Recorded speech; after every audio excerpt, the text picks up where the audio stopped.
Calling to order the March 6th Planning Commission meeting. Please rise for the Pledge of Allegiance. I pledge allegiance to the flag of the United States of America and to the republic for which it stands, one nation, under God, indivisible, with liberty and justice for all. Please remain standing for the statement of values to be read. Secretary Boozer.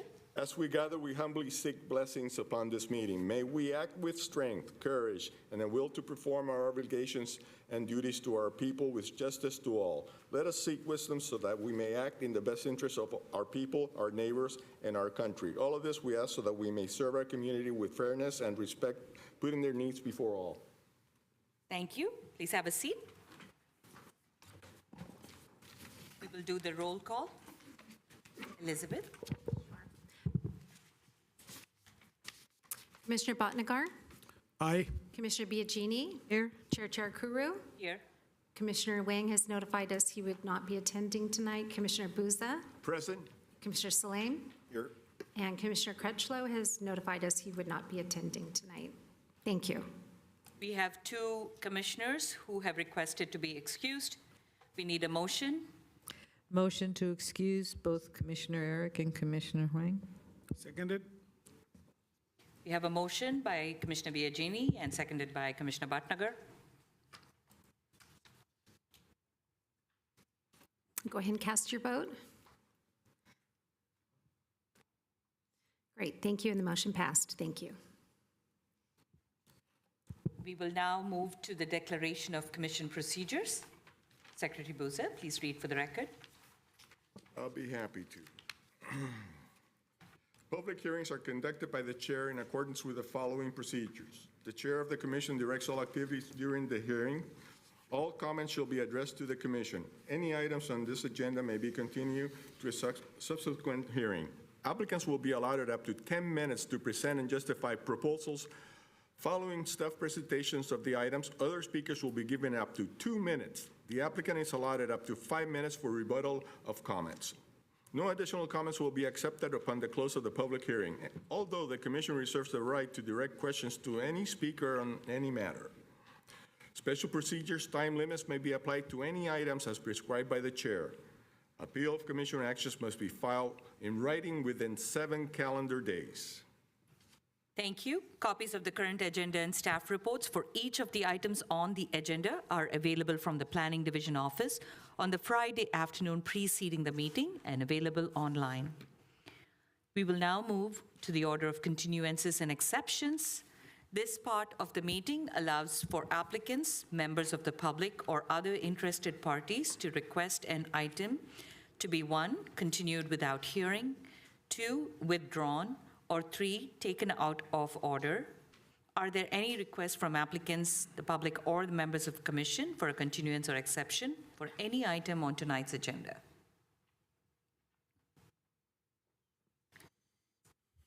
Seeing none, the Planning Commission has 7 members. However, when the full commission is not present, applicants have the option to continue the item to another meeting. Tonight, we have, out of the 7, only 5 in attendance. There is an ability for the applicant or any commission members to request to continue. Do we have any applicants interested? And Madam Chair, if I could just add a few words, just so everyone understands, a minimum of 4 votes is necessary to take any action. Therefore, a vote of 3 to 2 in favor tonight would actually be a vote to deny, just so everyone's aware of that. That's why we give applicants the opportunity to request a continuance when there is 5 or fewer present. But you're not obligated to do that. Just want everyone to be aware that a vote of 3 will fail. Madam Chair, point of notification. Commissioner Crutchlow, who's absent today, was one of the main proponents of moving this to a later date, and he would have been the one to hear out the new evidence that the applicant or staff may want to present. I think we are a little bit debilitated with his absence, so I might suggest that we consider maybe making a motion to pull this one out and have it considered at a different date. if it's acceptable to the applicants and everybody else.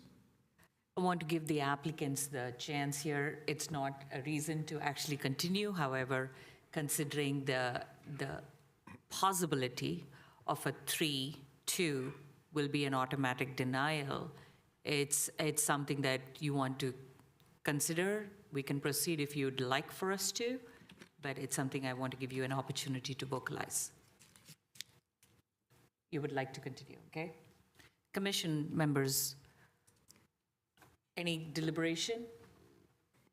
Okay, we will hear the item then. I think we have to approve consent calendar. Yeah, it's coming up. It's right after this.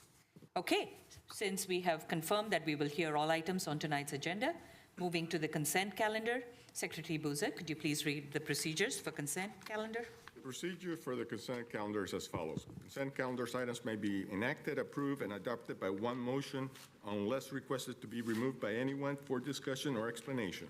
If any member of the Planning Commission staff or the applicant or a member of the public wishes to comment on a consent calendar item or would like the item to be heard on the regular agenda, make this request now. Items listed on the consent calendars with associated file numbers constitute a public hearing item. On tonight's consent calendar, we have only the Planning Commission meeting minutes of February 24 meeting. I'd like to motion. Motion to approve? Second? Second it. All right. Third it. Okay, this Everybody time I'm going to give it to Commissioner Salam Thank you. as the maker of the motion and Commissioner Boozer as the seconder of the motion.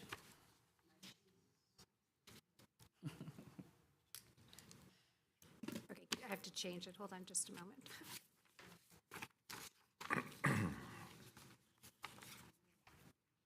And the second was by Commissioner Booza, is that what I heard? Yes. Okay, thank you.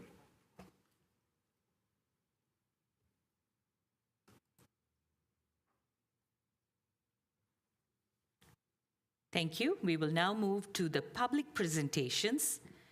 This part of the agenda item is reserved for members of the public who would like to address this commission on any item not listed on tonight's agenda, with the understanding that the commission has very limited ability to discuss those items, or can be referred to another future meeting, and can be agendized. Are there any members in the chambers or online who would like to address this commission on any items not on tonight's agenda? Seeing none,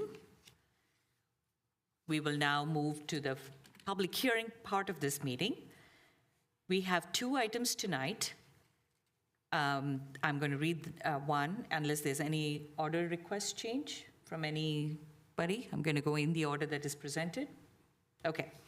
The first item on tonight's public hearing is the action on significant property alteration permit for a 556 square foot addition to the basement and a 590 square foot first floor addition to a residence on the historic resource inventory with a Mills Act contract and a minor modification for the construction of a new non-conforming garage at 324 Madison Street. Staff? Thank you, Chair.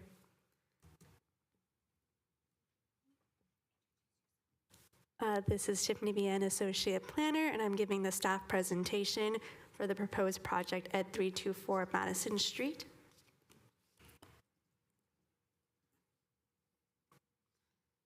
So the request is for a significant property alteration permit for a 556 square foot basement addition and a 590 square foot first floor addition to a Mills Act residence and a minor modification for the construction of a new non-conforming detached two-car garage at 324 Madison Street. The site area is 8,950 square feet. This site is in the R16L single-family residential zoning district with a very low-density residential general plan designation. The existing site conditions is built with my 1,393 square foot, 3-bedroom, 1-bathroom, 1-story single-family residence. The property is a Mediterranean revival constructed in 1936 or 1938 and was added as a historic resource on the city's HRI and received a Mills Act contract in 2022. The proposed project was heard by the HLC on December 7th, 2023. Also, the applicant had initially applied for a variance to construct a new nonconforming garage as this project was submitted prior to the effectiveness of the city's updated zoning ordinance. The request can now be reviewed as a minor modification due to the increased allowable standards for residential accessory structures. So the SBA permit is required for alteration proposals to an HRI property. Because the Planning Commission was already considering this SBA permit and the application was initially characterized as a variance, the director referred the minor modification to the commission for consideration. The city's updated zoning ordinance has increased allowable standards for residential accessory structures to a maximum of 600 square feet and a maximum height of 16 feet. The proposed garage is 671 square feet and 17 feet tall, which can be reviewed as a minor modification, as the requested dimensions are no greater than 25% of the required standards. This is the site plan. The existing residence is 1,393 square feet, and the project proposes to add 556 square feet to the basement and 590 square feet to the first floor, resulting in a 2,539 square foot residence. There's also an existing one-car garage that is proposed to be demolished, along with the construction of the detached two-car garage in the rear. These are the existing floor plans. The existing first floor has 3 bedrooms and 1 bathroom. These are the existing floor plans. Sorry about that. And the basement is unconditioned space. So these are the proposed floor plans. The proposed first floor will have 3 bedrooms and 2 bathrooms, and the basement will have 1 bedroom and 1 bathroom, resulting in a total of 4 bedrooms and 3 bathrooms. These are the front and rear elevations. No changes are proposed to the front elevation as the addition is located to the rear of the residence, and the overall height remains 18 feet tall.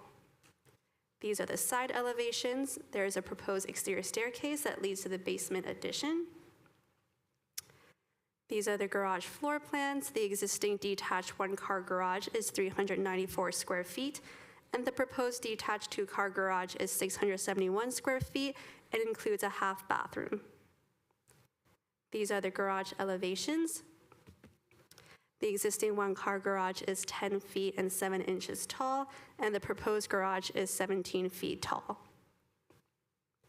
So per the SIS review that was prepared for this project, the alterations and additions will be compatible with the historic character of the main residence and differentiated through detailing materials and forms. The addition will also not destroy historic materials and features that characterize the property. In terms of zoning conformance, the property has a narrow lot width with a 50 feet width where the code requires 60 feet, which is typical for lots in the Old Quad area. The proposed garage would exceed the allowable maximum floor area by 12% and the maximum height of 6.25%. Also, given that the lot is 8,950 square feet, which is larger than the code required minimum of 6,000 square feet, there is adequate space on the parcel to accommodate the increase in floor area and height. So for this project, the HLC recommended approval with minor recommended changes, which the applicants have already incorporated into the development plans. And the staff recommendation is to determine the project to be exempt from CEQA and to adopt a resolution to approve both the SBA permit and the minor modification. And that concludes the staff presentation.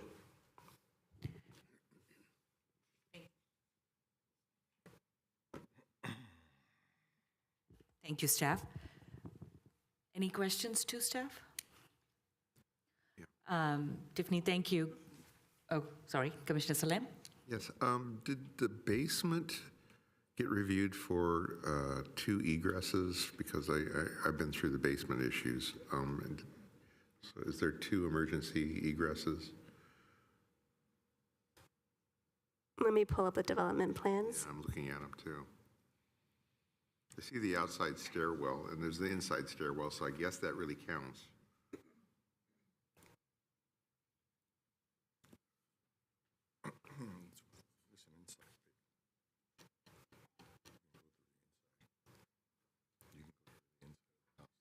chest-high windows that are openable? Okay, good. Okay. Yeah, let me check. Let me try. It's being built up in Truckee? I just wanted Sorry.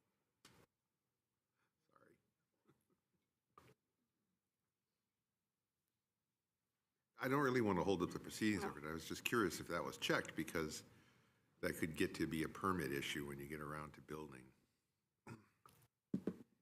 Yeah, we can ask the architect as well. Yes, the applicant and the homeowners are both here and might have a answer off the top of their heads. Okay?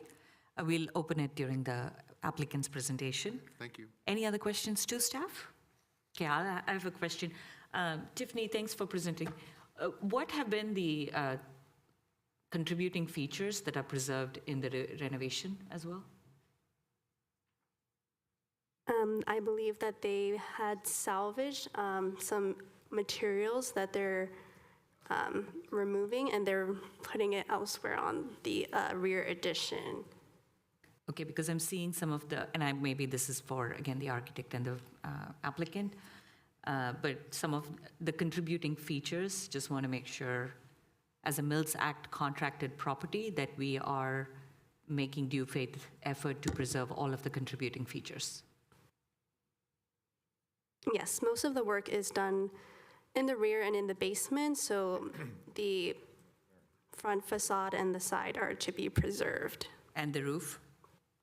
The roof will be maintained with the same material for the existing and for the addition. They're going to match the existing material for the roof. Okay, okay, thank you. Any trees being removed with the renovation or? No trees to be removed.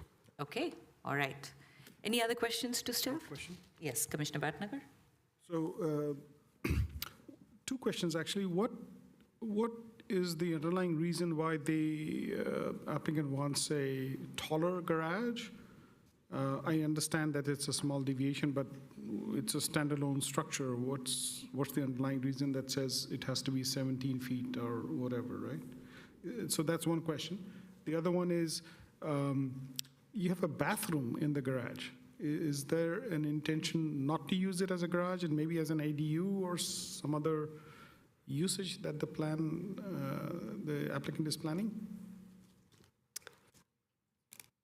Yeah, I think the applicant can shed more light on this. They did provide a letter of justification that included saying that they will be using their garage because they're doing restoration on trucks or older models of cars. I think the applicant or homeowner can provide more information on the usage of the garage.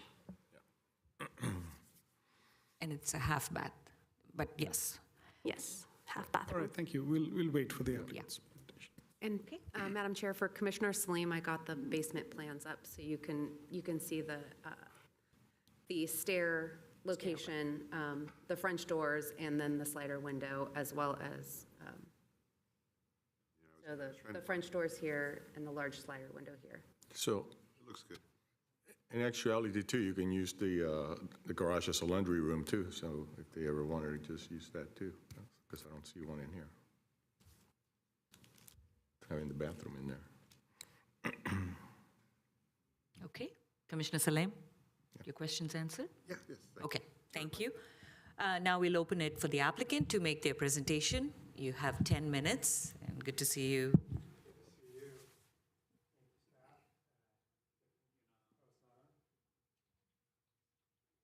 We always test everybody's intelligence.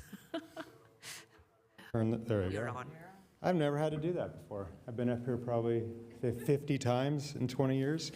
Anyway, hello, everybody. Good to be here again. As you know, this project went from a variance to a modification. I'll explain a little bit about the historic, since there's interest there, obviously. The contributing features are the windows. The front porch has some corbels, more or less, and then one of the most significant contributing features is the tile, the roof tile, and then the chimney. They considered even the chimney that's in the middle of the roof being important, so we are going to attempt to save that, even though it's being chopped, and it's a little painful for me, but we'll do our best. So, and then on the side, on the driveway side, much of the windows and even the rear are being kind of jostled around a little bit, so that we're at least preserving those. And then what's super fun is that we found some roof tiles that are almost identical to the ones, in form they are, but the dates on them or whatever's imprinted on them is slightly different, which is kind of cool because they aren't exact, even though until you remove them, you won't know that. So in terms of the basement, that's part of the house. So the laundry is upstairs. That's for guests. He has 3 daughters. So the expansion and the additional bathroom and family are going to be a huge bonus for him. This is Tommy. Tommy restores trucks or vehicles, and so the idea of doing the half bath in the back, it's a pretty long route to get back from the garage while he's working out there, so it makes it convenient to wash his hands and use the restroom. There's no plan to make it an ADU. We went around and around about, do we do an ADU and a garage? At this point, they don't need that because they're doing the basement. In terms of the height, that extra foot is just enough to get us a 12-foot clearance if we do a lift, so that he can work on his trucks. So, and that's just in the center. And then the square footage of the garage is 71 square feet over what's allowed now. This property is about 50% larger than the standard in the district, which is, and we're not asking for 50%, we're asking for a very small increase. So that's a little bit of that. I'll let Tommy, the homeowner, say a few things. Before you go, Yes. what about the grill on the door, the ornamental grill? Yeah, well, I'll let him, yeah, that's staying. That's staying. Yeah, it's a cool little, does it have a little door on Yeah, that? the speakeasy on Yeah. the door is staying. Okay. Yeah, we have Those are some of the features that I noted right off the Yeah. bat. So I just want to make sure that as a Mills Act contracted property, thank you again for preserving, but I just want to make sure. Okay? Go ahead. Please proceed. Hi. Yeah, like Rob said, I'm the homeowner. We entered into the contract with the Mills Act just as a way of preserving what we see here today and hopefully in the future. So we went through a couple designs with Rob and made sure that the changes that we're making make sense, including the garage itself. As we spoke with the historical in the area, there are some barn-type structures, and so like we tried to stay to a design that mimicked what a barn may have looked like. So the taller roof kind of made sense in that space, and the bonus is I get the space that I need to work on my vehicles. So. Okay.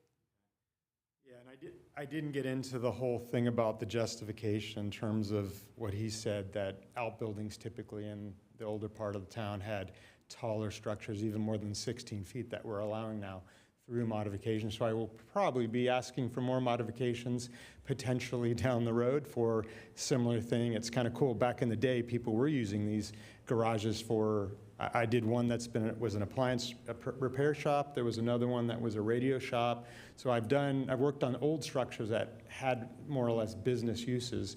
It's not that he's running a business out of here, but it's still being useful. So that's about it, unless you have any questions for us. Yes, Commissioner Booza. Have you ever thought of just digging it underneath the garage so you have a pit to do your work in restoration of the cars too, or instead of keep going up in the roof? That's a little handy too. Yeah, it is.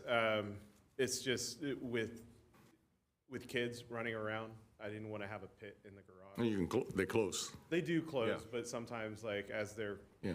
yeah. Are you going to be using any chemicals or anything like that when you do your restorations? Are you doing any paintings or anything? I'm just curious. No, I'm not doing any painting. I usually leave that to the people who know what they're doing. It's more of just metal work and trying to restore what's there. So it's not a business then, you know? No, it's Okay. not a business thing whatsoever. Okay. It's the same interest that we have in buying an older home. Yeah. We just want to make sure that we continue. Yeah, there is actually lifts that are a little bit lower than the 12 feet that you need. Yeah, because I'm Right. looking at one right now, because I do the same thing you do. Okay, yeah, there are, but it's just, it requires you to sit in a chair and you're not able to fully get up underneath it, so, or you can, it's just you have to, like, be reclined or whatnot, so. What's the pitch on the roof? I believe, is it a 6 and 12? I think the house is a 5 and 12, if I recall, so it's just about the same. Is that right, Tiffany? Sorry, it's been a while since I looked at these. Yeah. So yeah, it's similar, and again, we're talking a foot, so the foot is at the peak, so if you, Yeah, it's, 6 and 12, we've got Yeah. about a 2-foot wide triangle. 6 and 12, 4-foot wide triangle by So a room. 512 wouldn't have worked? What's that? A 512 pitch wouldn't have worked and No, got you the same? No, it wouldn't, no, because it's 20-something feet wide, so if you take an inch off of, you're going to The lose, pitch. you're going to lose the 10, yeah.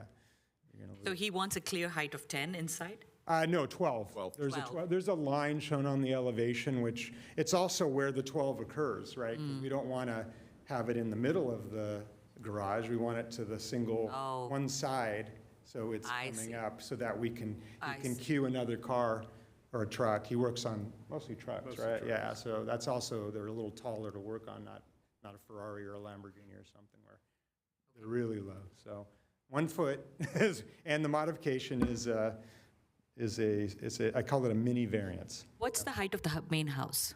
18 feet, right? Yeah, so So it's this is about, a foot less. A yeah. foot, I mean, in almost same. general, as you know, perspective. It'll be the same. It'll look, well, it'll look smaller from the street. So it will look, okay. because of just that train perspective you see with the track in the Is it, distance. okay, it's more closer to, 180 feet, yeah. okay. It'll be And 100. there won't be any trucks parked on the streets with all the Correct, we don't, hobby you have? correct, we don't today. Okay. And You want to have a make long sure, driveway. Yeah. Yeah. and no welding? I do weld. Okay. So fire rating and all of the safety measures associated with welding, I'm hoping that you, city staff have looked at welding operations as part of this structure inside? You do arc welding. I don't think you can, Yeah, from no, residential, I don't think you can really We do not, yeah. get into that. 'Cause I It's not a business, it's personal use, so we Okay. don't, yes. Okay. Okay. Okay. Anything else? You still have 4 minutes?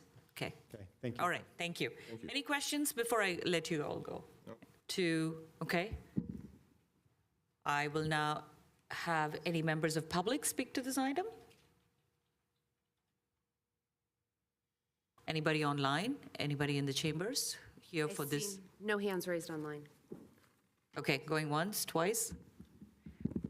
We will move, can I Move to have a motion? close Public hearing. Second. We have a motion by Commissioner Salem, seconded by Commissioner Biagini to close public hearing. Yes, public comment. Public hearing.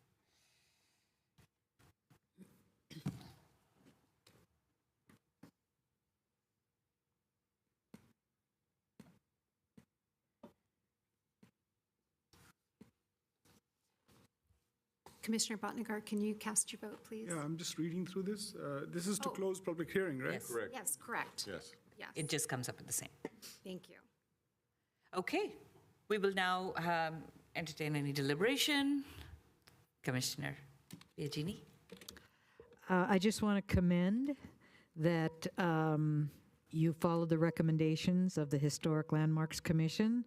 That's very important to me, and 2 of us used to be on that commission. So I want to commend you for that. And the other thing I wanted to commend the homeowner with is having a husband who used to work in auto body before he retired. I like that idea of the half bath in the garage. Keep the Bondo dust in the garage. That's all. Thank you so much. Any other comments? Seeing none, I will have a motion.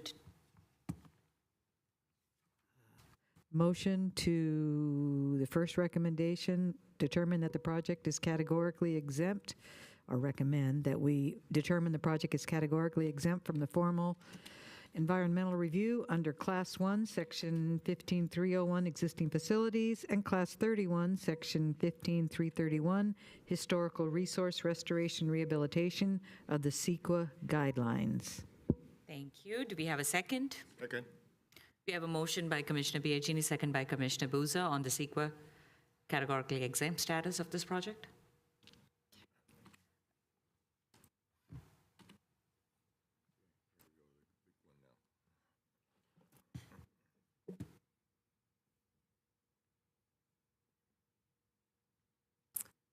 Thank you, and the motion passed. Thank you. Thank you. Now for the second recommendation. Also, that the Planning Commission recommends adopting a resolution to approve a significant property alteration permit for major alterations to the main historic resource and a minor modification for the new nonconforming garage, subject to findings and conditions of approval. Seconded. We have a motion by Commissioner Biagini, second by Commissioner Bhatnagar.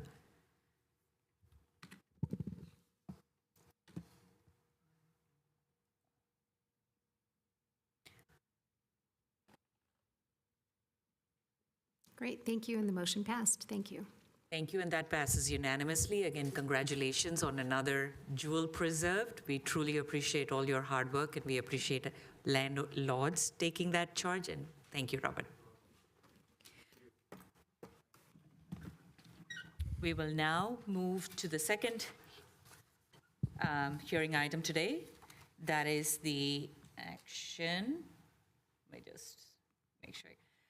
We have an action on an environmental impact report, general plan amendment, and use permit to allow the construction of a new 4-story, 244,068 square foot data center with a substation at 2805 Bowers Avenue. This is a continued item from the Planning Commission hearing on January 31st, 2024. And I believe this commission had requested, in fact, a couple of members who are not on this commission had requested some additional information or validation with surrounding property owners. And I think we have staff report.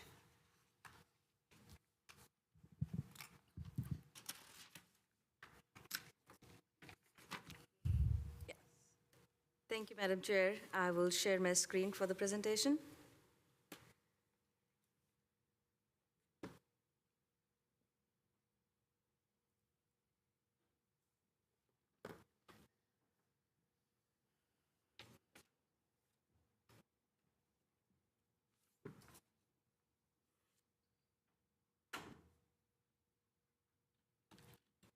Sorry, it's taking a while, but good evening, Commissioners.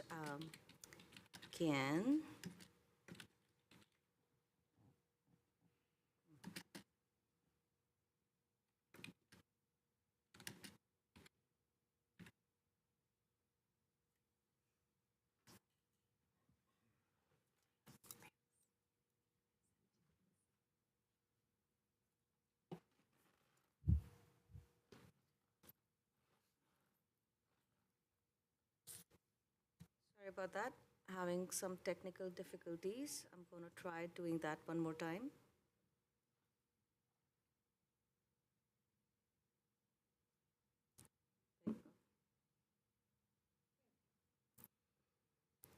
Right. Good evening, Commissioners. My name is Nimisha Agrawal. I'm the Senior Planner and also the Project Manager for this project. So the item before you today is the request before you today is for the Environmental Impact Report, Mitigation Monitoring and Reporting Program that was prepared by the California Energy Commission, the General Plan Amendment from High Intensity Office R&D to Light Industrial, use permit to allow the demolition of an existing building to construct approximately 244,000 square feet data center with substation and site improvements. This project was continued from the Planning Commission hearing on January 31st of this year for additional outreach. Since then, the developer conducted a community meeting on February 22nd. And as per the direction of the Planning Commission, notices were mailed to 2,000, all properties within the 2,000-foot radius and the schools and daycares in the vicinity. Similarly, the notices for this Planning Commission hearing were mailed for the same radius and to the schools and the daycares. The community meeting was attended by 15 members of the public. Before I go into summarizing the discussions at the community meeting, I would like to provide a recap of the project. So again, this is approximately 5-acre site located on the east side of Powers Avenue. The general plan is high-intensity office, R&D. The zoning is light industrial. And currently, the site is occupied by a 2-story building, about 100,000 square feet, and surface parking lot and perimeter landscaping. The applicant is proposing to construct a 4-story data center at about 84 feet height, and the total square footage is going to be approximately 244,000 square feet at an FAR of 1.03. It would include a substation, 72 MVA, that will feed on to the substation that is SVP substation that is located to the south of the property. There are 32 Tier 4 renewable diesel-fired emergency backup generators, and for a total capacity of 72 megawatts, and they will be enclosed within a 43 feet high perforated metal screen walls that have sound attenuation blanket. The 42 air-cooled rooftop chillers are there, which are also screened behind the 15-foot-high mechanical screen wall with sound attenuation blanket. The project would provide 62 surface parking spaces and would mitigate the trees removed on the property by planting 91 trees. Here is the site plan. 2 access to the sites. The building is located centrally. The generator yard will be located to the east side, away from the residential property. The substation is located to the southern portion of the site. The applicants have also submitted a separate application for the lot line adjustment to include about 3,500 square feet of the area to the northeastern portion of the site. So that's here, if you can see my cursor.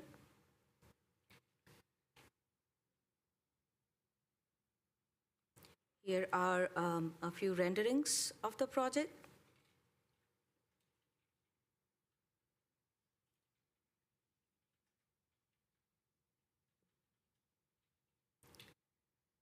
So going for the general plan consistency, the site is currently has a general plan designation of high-intensity office and R&D that does not allow for a standalone data centers, but allows data centers in conjunction with the primary use on the site.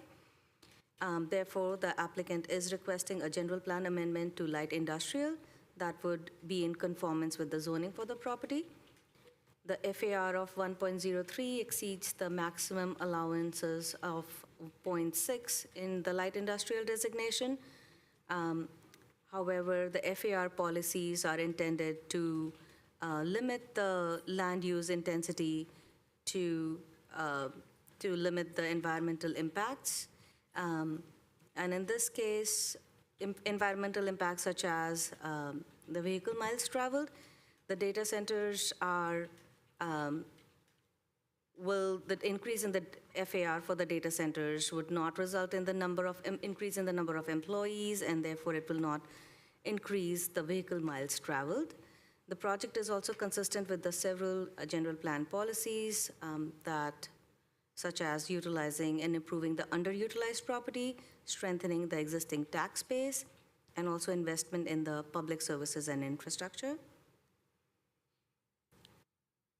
So this application was complete at the Project Clearance Committee prior to the new zoning code adoption. So the zoning regulations from the light industrial zoning district from our classic code would apply. In the ML district, data centers are not listed as an allowed use. And similarly, the backup generators require a use permit. The project is otherwise consistent with the zoning standards of the ML zoning district and is compatible with the adjacent land uses and maintains the industrial character of the area. The California Energy Commission is the lead agency for this project.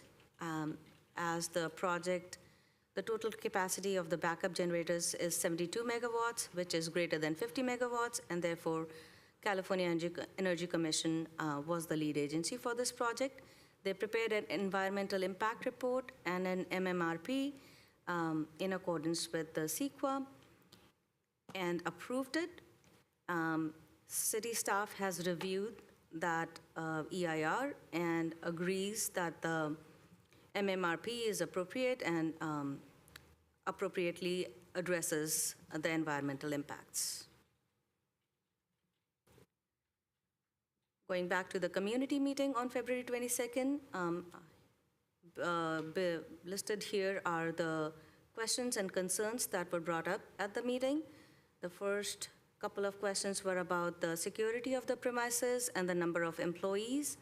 The applicant team responded and said that they will be engaging a full-time security agency, and they expect about 10 to 12 employees on site.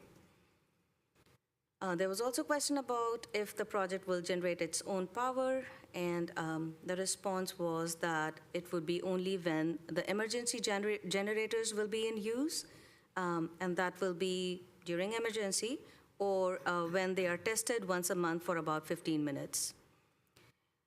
There was a question about the water usage, and the applicant responded that the water usage would be very similar to the previous use on the site, and the data center uses air-cooled chillers that do not use water. For the noise concerns, the applicant shared a map from the noise report, noise study, which showed the noise level measured at different points in the vicinity, and that was shown to be well below the allowable limit of 50 to 55 decibels for residential area. The applicant also clarified at the meeting that the weather does not really impact or enhance, it does not enhance the noise. The last question was about the revenue generated, and it was clarified that SVP has published rates for industrial users, and for every, let me double check, for every megawatt usage, approximately 50K is contributed to the general fund. And they also provide a large tax contributions. So that was a summary of the community meeting. In addition to that, we did receive 3 inquiries about the project, just general questions about the project and the meeting. And we did receive a public comment letter on the project, which was available as an attachment to the staff report. Late this afternoon, we also received a letter from the Santa Clara Unified, Mr. Healy, and that was to confirm that that was in support of this project. And that was provided to the commission, a hard copy of it was provided to the commissioners. The staff recommendation is to adopt a resolution accepting the EIR prepared by the CEC and adopt the MMRP. Also, number 2 is to adopt the resolution recommending the City Council approve the general plan amendment from high intensity office R&D to light industrial, subject to findings. And the third one is adopt a resolution approving the use permit for the demolition of the existing building and construction of a new 4-story, 244,068 square foot data center with a substation and site improvements in the light industrial zone property at 2805 Bowers Avenue, subject to findings and conditions of approval. That concludes the staff presentation. Applicant team is here in person and also online for any questions that you may have. Thank you. Thank you, Nimisha. Any questions to staff? Commissioner Salem? Was there any way to identify any changes from last time? Were there any changes Any changes to the to the proposed plans, project? to the process, to anything? Were there any changes? No, there are no changes to the project from the last time. It's the same project. The only additional thing that was done was that additional outreach was done. And yeah, the community meeting and the larger mailing notices. Commissioner Salem? Commissioner Biagini? I'm not sure if this is a question staff could answer, but in reading the letter from the Unified School District, and I don't know if they're here or not. Anyway, the last line, long-term benefits for both the city and the Santa Clara Unified School District. What would be the long-term benefits for the school district? Probably the property taxes. They're referring to the property taxes. Okay, so, all right, so part of the property taxes would go, all right. Then my next question is, so Silicon Valley Power published rates for industrial, for every megawatt usage, approximately 50 grand is contributed to the general fund. You know, I'm aware we have some big-ticket items coming up in Santa Clara next year. They talked about it last night, FIFA, Super Bowl, and the rest, that are going to cost a lot. But how much money would be coming into the general fund as a result of this data center? I mean, are we talking 50,000? Are we talking 100 times that much? I would not have that information, but it will probably depend on the rate and as the data centers come in. Okay, and then the last question I have, because, you know, I'm not a power expert. The purpose and use of the substation and who's paying for it? I think we have the applicant team, and I think they can explain that a little bit better, maybe, you know, so I'll let them explain that. All right, I'll let the applicant explain it. Okay, Okay? that's it. No questions. Commissioner Bhatnagar? Thank you, Chair. The public meeting that was held, that's a different meeting than the Santa Clara Unified School District meeting with the applicant. Is that correct? Yes, yes, Okay. it was a different meeting that was held on February 22nd. Okay.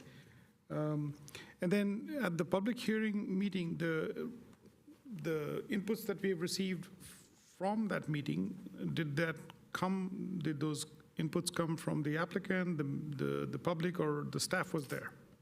So it is an applicant-led community meeting, so the responses are primarily from the applicant and their team. Staff was in attendance to take the feedback from the public and answer any questions related to process or city policies. So the answer is yes, staff was there. Yes. All right, thank you. And one last question, similar to Commissioner Biagini here. This rate, this $50,000 per megawatt or whatever, is that codified anywhere, or is just a statement somebody's making? I believe it's with the published rates of the SVP. You mean that's just the rate of electricity usage that they will make, and of course they'll pay for the electricity for that? Okay.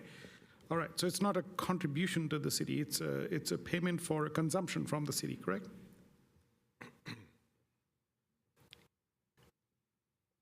We can ask the applicant and they can Yeah. answer. Yep, thank you.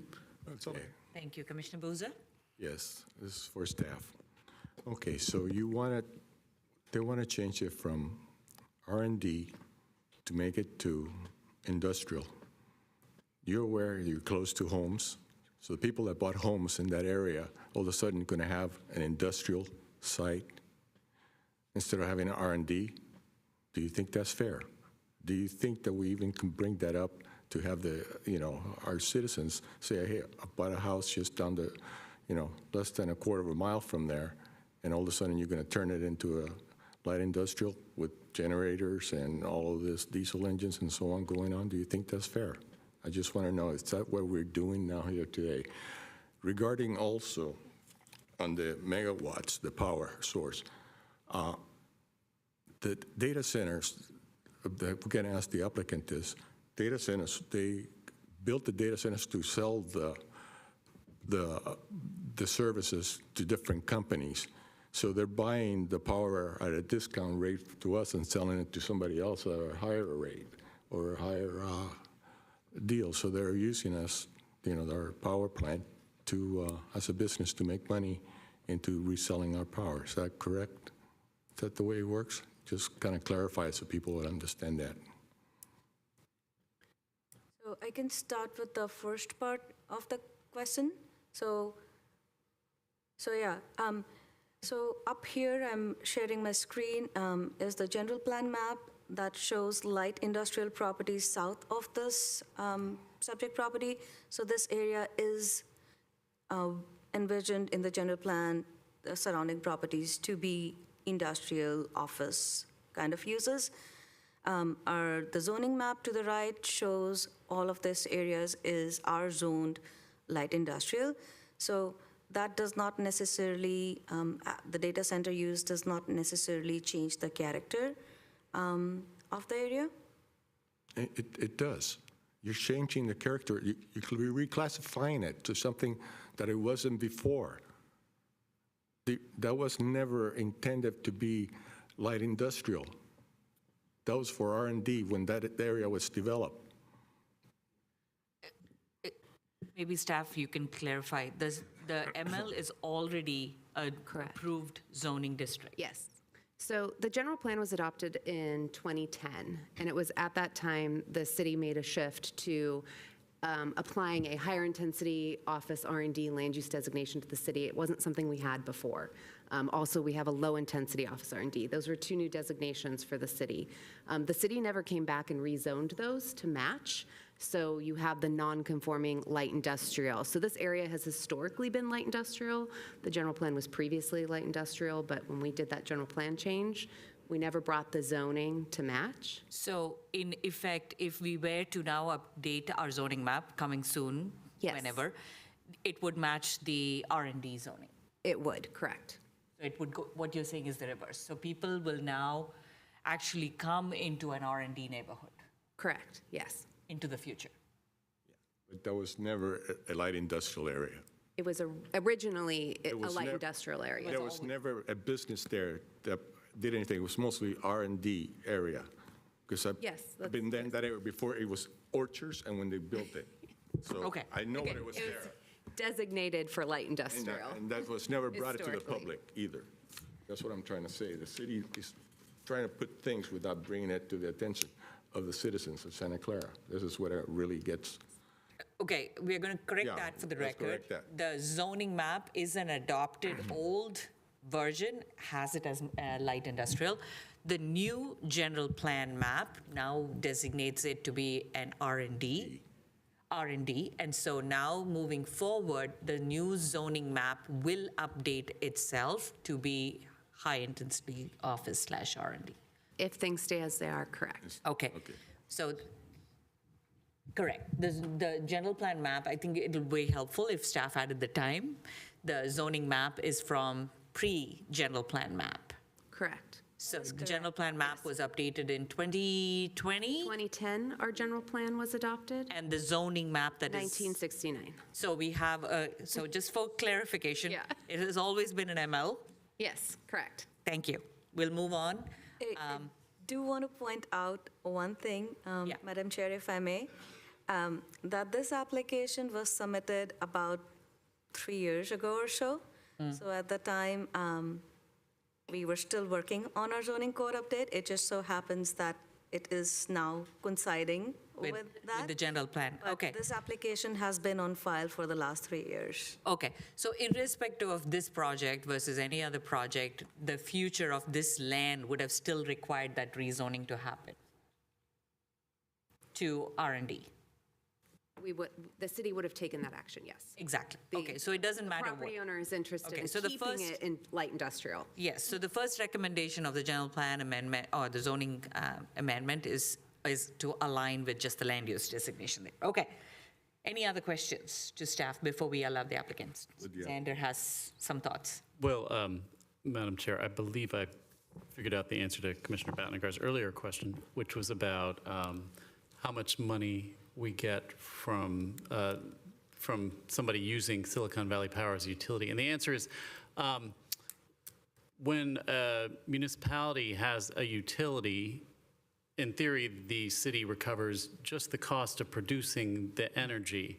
However, as a charter city, we did add something specific to our charter that allows 5% of the revenue from our utilities to go into the general fund. That's an express provision of our charter. So it is cost recovery, but then we also take 5% and put it in our general fund. And I think one sort of ballpark figure of that is that for every megawatt of power we sell, we bring in about $50,000. So if you do the math for the Yeah. number of megawatts they're producing, you can calculate how much revenue we get from them a year for our general fund. That's an excellent, and I think education for all of us to understand. It does include maintenance on the power plant and upgrading the power plant and so on. That is just, that's not net, that's just gross we're talking about. There's cost recovery, and then there's the extra 5%.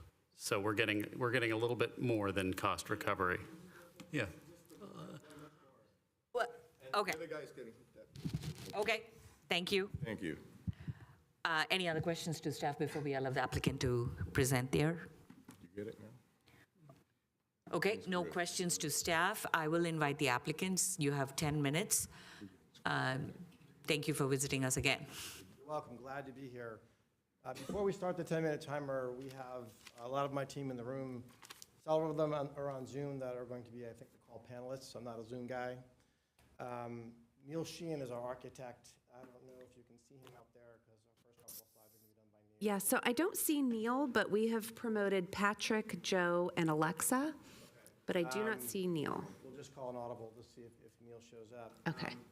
One thing I do want to point out as part of the commissioner's deliberations, when you, in our business, meter power, thank you, and you pass it through to the tenant, it's against the law for us to mark it up.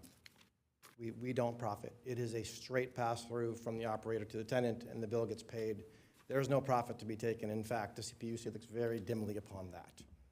Just want to make sure you understand there's no money being made by us off of Silicon Valley Power. It's purely support. So we do have a presentation by a little bit way of backdrop here for the community meeting. We did this presentation. There's a couple of new slides in here with some new information specifically for this meeting, but we did do this.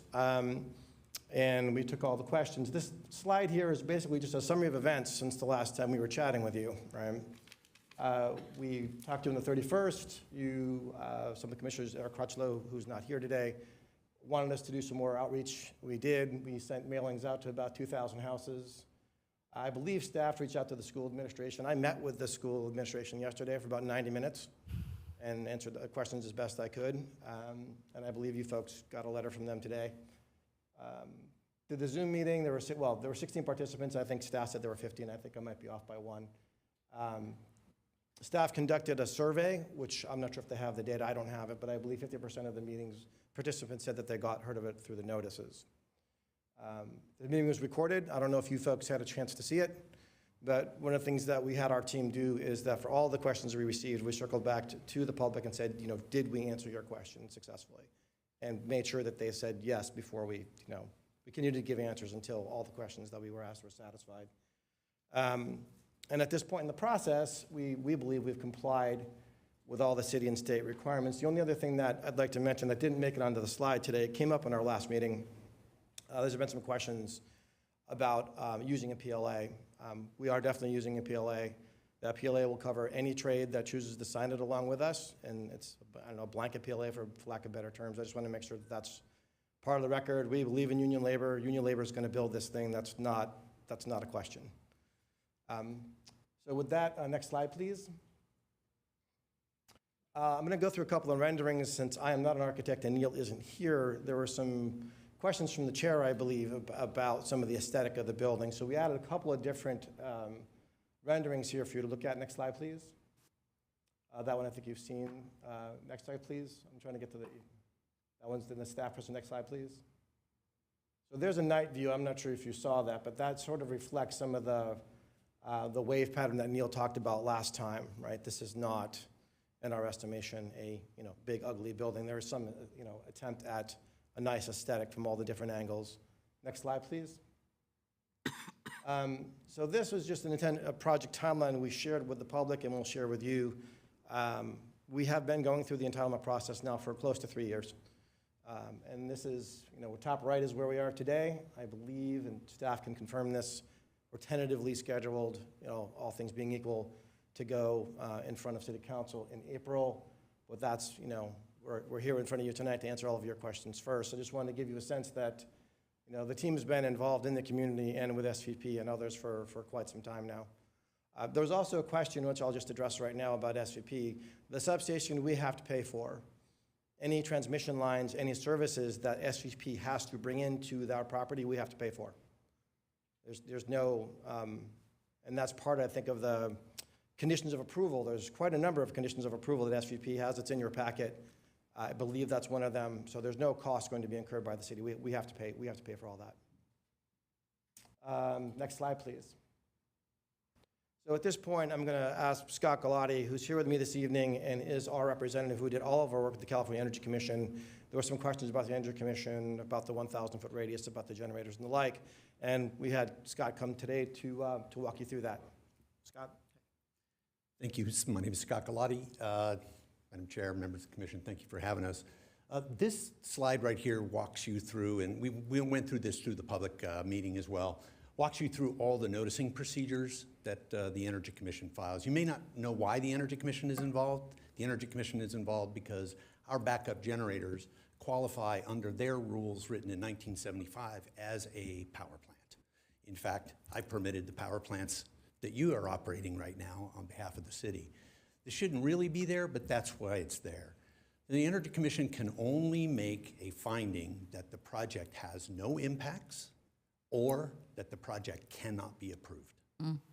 So the Energy Commission always does an environmental impact report. The CEQA process is intended to make applicants actually do the right thing before they're told to do the right thing. And this applicant is one of those applicants. Let's go to the next slide. The Energy Commission doesn't believe in leaving out a technical area in CEQA out of an EIR, even though it didn't matter, for example, mineral resources or agricultural impacts. They look at all of the impacts that could possibly be done under the CEQA guidelines.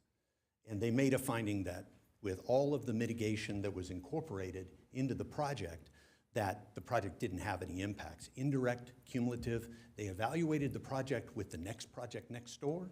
They made us take ambient measurements, for example, with noise with the data centers running.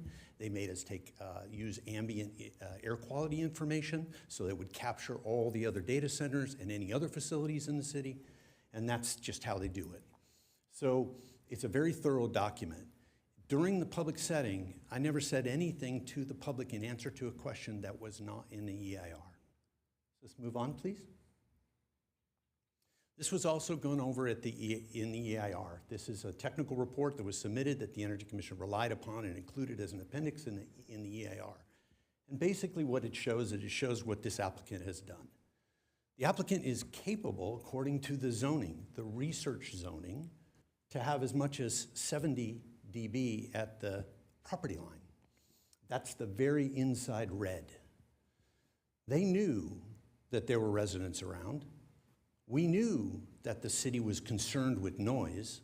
So what this applicant did is build walls, spec chillers that have lower noise, spec generators and put them in the highest enclosure. They're actually enclosed to reduce the noise, agreed to operate them one at a time, put a fence around, a sound wall around the generators, put the generators on the other side of the building. And that is why there is zero detectable noise across the railroad tracks. I can say with confidence that the Energy Commission didn't believe us, so they did the entire analysis themselves, And the EIR in your packet shows that this project will not have significant impact to noise. It will hardly be noticed. What you see in the green there is what's allowable at a residence. So we also took ambient measurements. That is all in that packet. And it shows that basically we're not going above ambient. So now you may have a data center noise problem, but wouldn't you want an applicant to say, I'm going to understand that and then design a project that doesn't contribute? That's what this applicant has done. Next slide, please. This is the generators. Remember, the rules in the state of California don't allow us to run our emergency generators unless we are curtailed from power. We can't turn them on when we want to. We can only operate them up to 50 hours for testing and maintenance. We've agreed to limit noise and emissions to do them one at a time, not together as a block to see if they work in the room. We've designed something so we don't need to do that.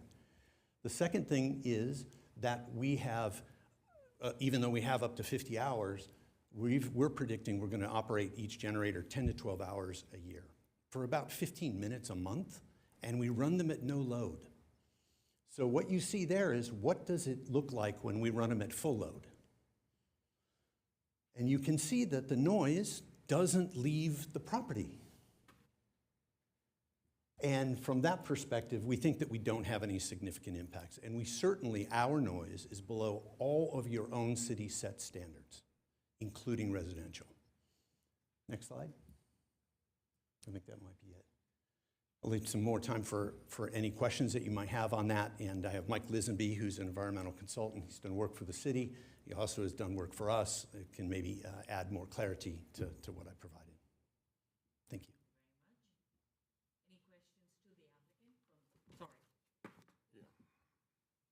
Thank you very much. Do you have any questions? Does Commission have any questions to the applicant? Commissioner Biagini.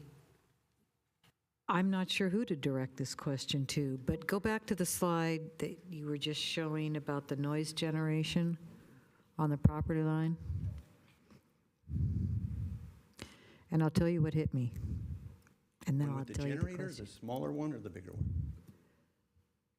Well, the bottom line is this, I'll just say it. I noticed Central Expressway is very close by. What kind of noise comes off of Central Expressway? What's the dB levels there? Is anybody able to answer that? Because I'm curious if the noise coming off of Central Expressway is less than the noise coming off of the data center. It'll be less. I'd be less because I know the area. Yeah, so you don't hear hardly Central. Well, I mean, peak commute times. Do No, we have even somebody? at peak commute times, even Bowers, you could hear some noises of Bowers Yeah. in the buses. Say like you're into the Right. Bonnie or any of those streets in there, about a block in, you could hear sometimes Bowers during peak commute time. But that's what I'm curious from Yeah. a study Very- perspective. Yeah, and it's very Answer low, that question. very low. Can you answer that Yes. question? Okay, let's.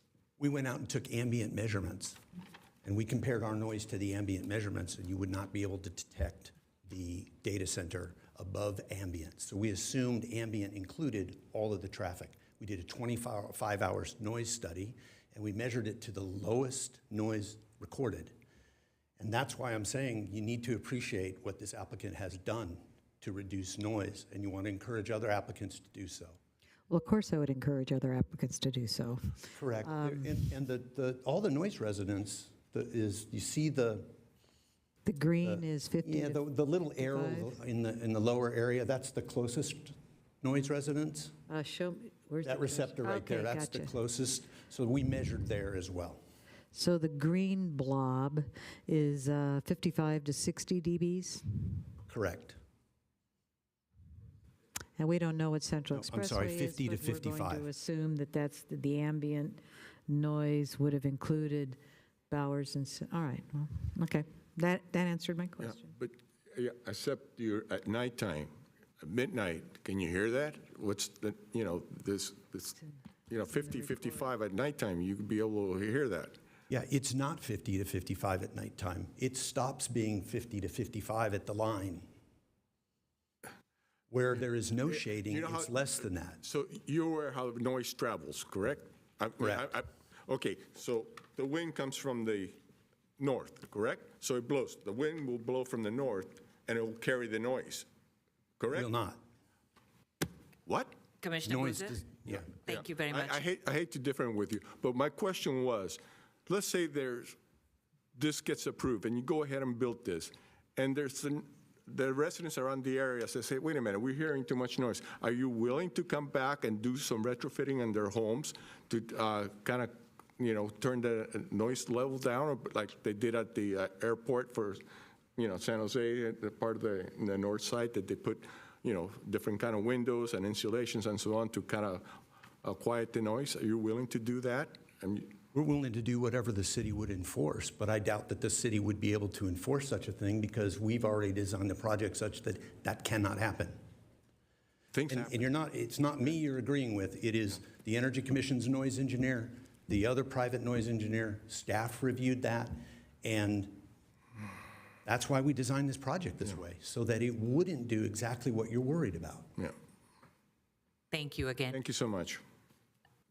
Any other questions to the applicant from any other members? You're actually out of time. Do you want to use your 46 seconds? Okay, you're good. I just want to make sure. Got it. Okay. It's good to see you hang out. All right. If there's no other questions, any members of public who are online, we have a couple of letters in your attachments, both in favor and requesting non-approvals. So just want to make sure if there's any members online. We do have somebody in the chambers who did fill out a public speaker card if you wanted to come forward. Please come forward and state your name for the record. Oh, it's here.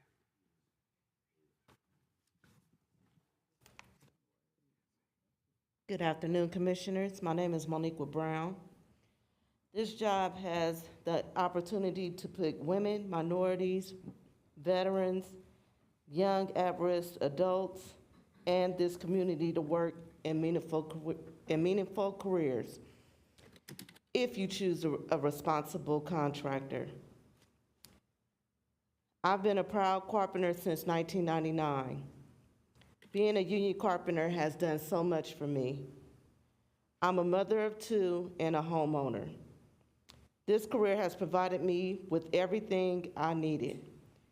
Plus it has changed how I view the world and helped me to find my place in it.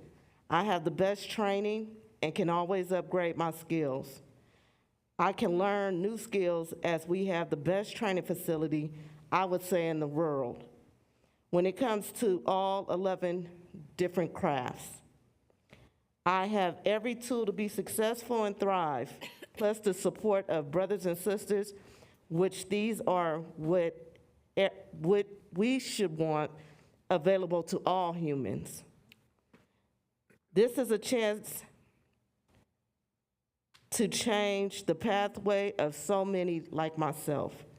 This project would bring area standard wages and all the fringe benefits, which in return creates a ripple effect, fostering healthy and prosperous communities, regardless of their background or circumstances. The state is burdened by paying billions on medical, which most contractors do not fully provide.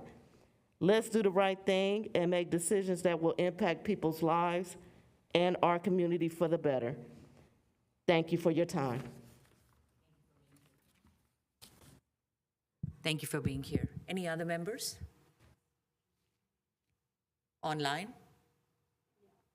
Okay, seeing none, I'll entertain a motion to close public comment. Pardon me, Chair, we need rebuttal first. Oh, we didn't have it. Okay, this time for rebuttal. If you have any. You get 5 minutes for rebuttal, but there wasn't any. Oh, just saying, you are welcome to use your 5 minutes if you want.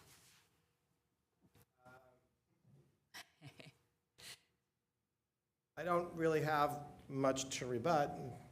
Deliberations haven't happened yet. That might make it interesting. See how that goes.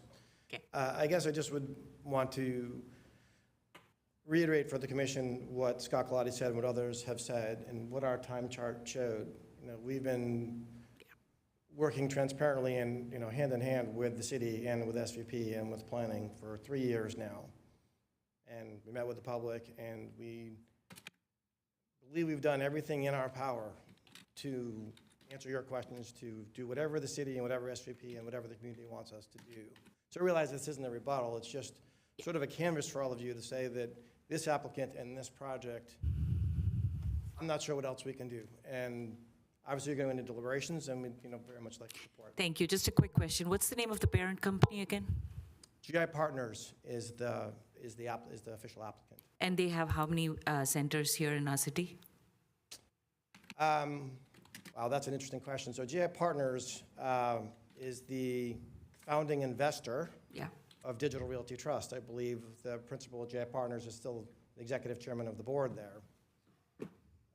They own many portfolios of data centers all over the country. How many they specifically own in the city, I can't answer that. It's a good many. I don't know what the investment relationship is with Digital Realty Trust. It's a public trust. But there's 50-odd data centers in the city, as a guess, 10 or 15, perhaps more. You were right. Reading my mind. Thank you so much. I just wanted on the record. I appreciate you being here again. Okay. Thank you very much. Madam Chair, there is one hand online. Please recognize the member before I close the public. Thank you. Should the rebuttal happen after? It's just listed Galaxy. Okay. Hi, everybody. This is Teresa O'Neill. Once a planning commissioner, always a planning commissioner. So I do watch your meetings when I have a chance, and I've been following this issue. As some of you may know, I know a lot of the parties involved. I used to be on the school board. I'm still very involved with the Santa Clara Unified School District. I was a planning commissioner on the city council for over 5 years. I was the lead on SVP issues and was on the executive committee of the Northern California Power Agency and the board of directors of the Northwest Public Power Association. So I'm somewhat familiar with a lot of these issues. So I just wanted to make a few comments.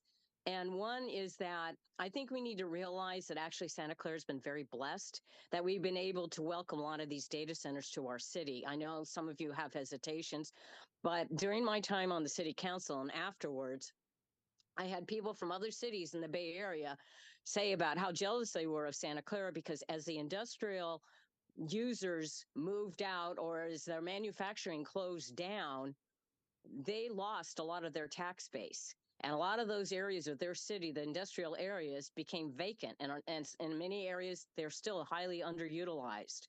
So we don't want to have a lot of data centers relocate now because they're such a key part of our tax base. And one of the other things that was mentioned was about the 5% that Attorney Abe referenced. It's a term you may hear it used. It's called payment in lieu of taxes. And we actually, within the last few years, did some charter cleanup on that. So we very definitely get money and benefit from the data centers. And also there was a question about the school district. The school district gets 38.6% approximately of every tax dollar. So they're highly motivated to keep this project going forward and to see more projects like that to support our school. Thank you. Thank you, Teresa. Always a pleasure to hear your voice. Thank you for joining us. Okay, apparently from the framework, I still have to open this again for a rebuttal since okay, thank you very much. Since we've heard this and belabored, I would like to have a motion to close public comment. Motion to close public comment. There's a motion by Commissioner Bhatnagar. Can I have a second? Commissioner Booza, seconded.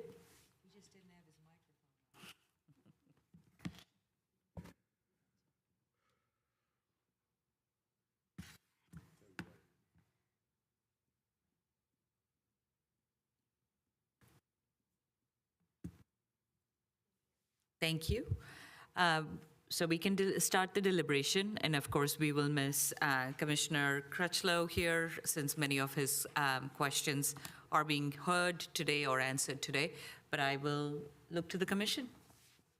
Any comments, any thoughts?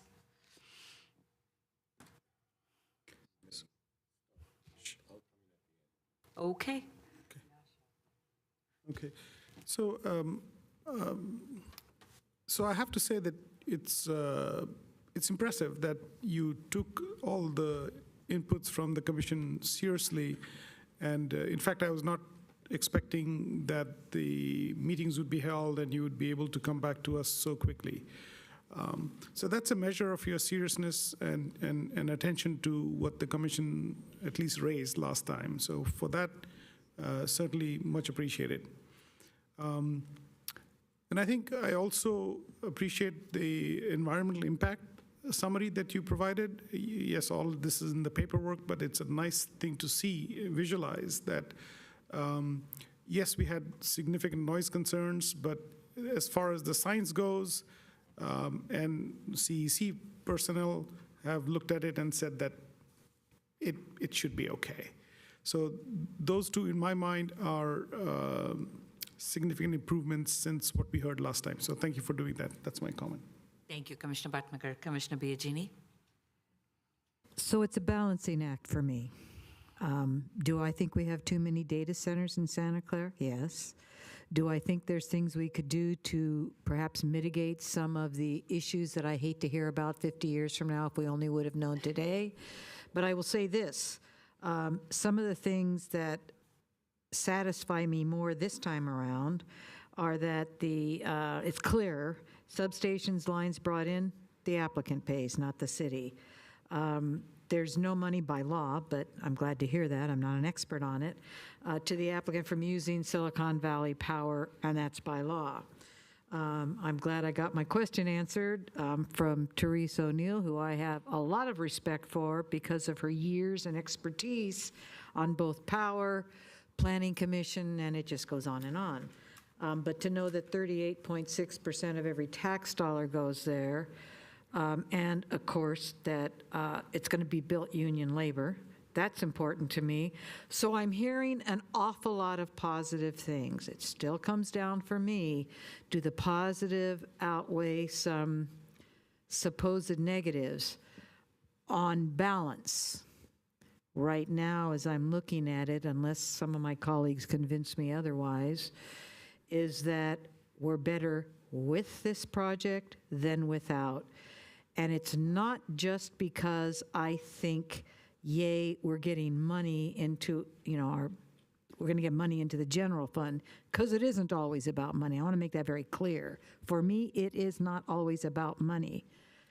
But I think on balance, the fact that you went ahead and had a much more comprehensive with the neighbors, took a lot of things into consideration that I don't think previous data centers did.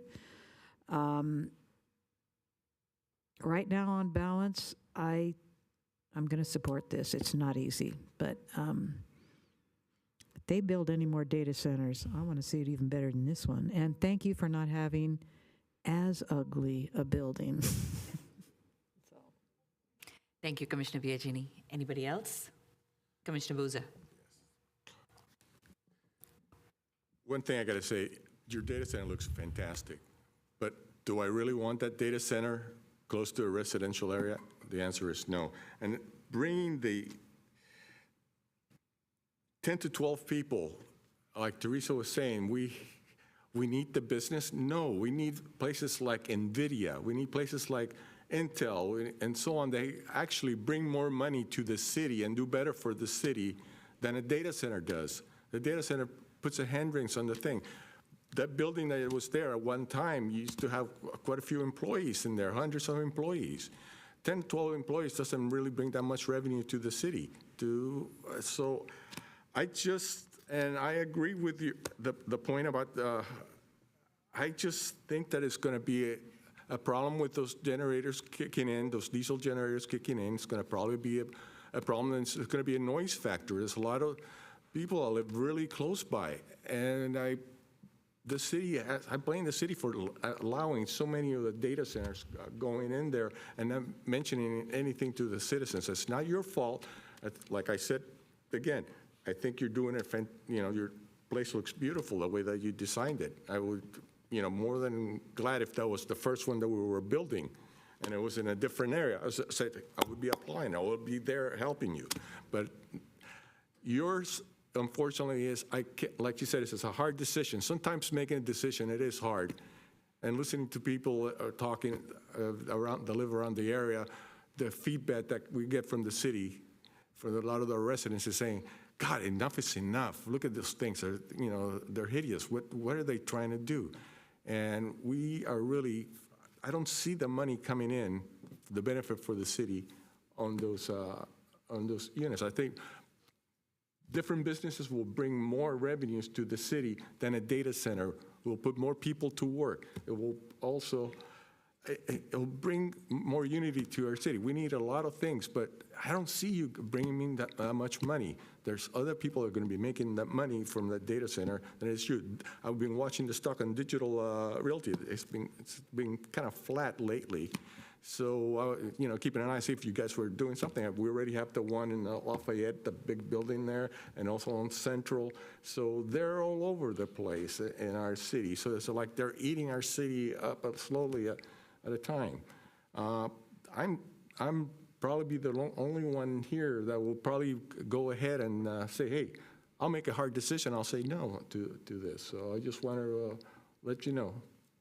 Thank you so much. Thank you, Commissioner Buzza. Any other comments? Nancy keeps looking, everybody's looking at me like I have to make comments. Okay. All right, so I'll make some comments. I philosophically despise the idea of more data centers. That has absolutely nothing to do with my decision. That's a personal choice. Data centers are leeches on the city. They're slowly feeding off of the electrical blood of our community. It's not a problem with one, it's not a problem with 10, but when you get 50, you're going to turn white real quick. So that's just something that I'll have to fight in a different venue. This is not the right place to carry that philosophical objection forward, because this project on itself has done everything possible to be a good citizen for the community. That means I can't justify objecting to it as a philosophical example thrown under the bus to try and carry forward something that's my personal belief when that's not what I was put in place to do. So I have to support it. I don't want to support it, but that's the dilemma I'm living with right now. It has met the objectives of both the city policies and the state and power procedures for being acceptable. Thank you. Thank you, Commissioner Salem. Okay. I'll go after the vote. Okay. I will now have a motion. Okay, I'll make a motion that the Planning Commission recommend we adopt a resolution. I'll make sure I'm on the right page here. Adopt a resolution accepting the environmental impact report prepared by the California Energy Commission, CEC, and adopting the mitigation monitoring and reporting program. Second. We have a motion by Commissioner Biagini and a second by Commissioner Bhatnagar.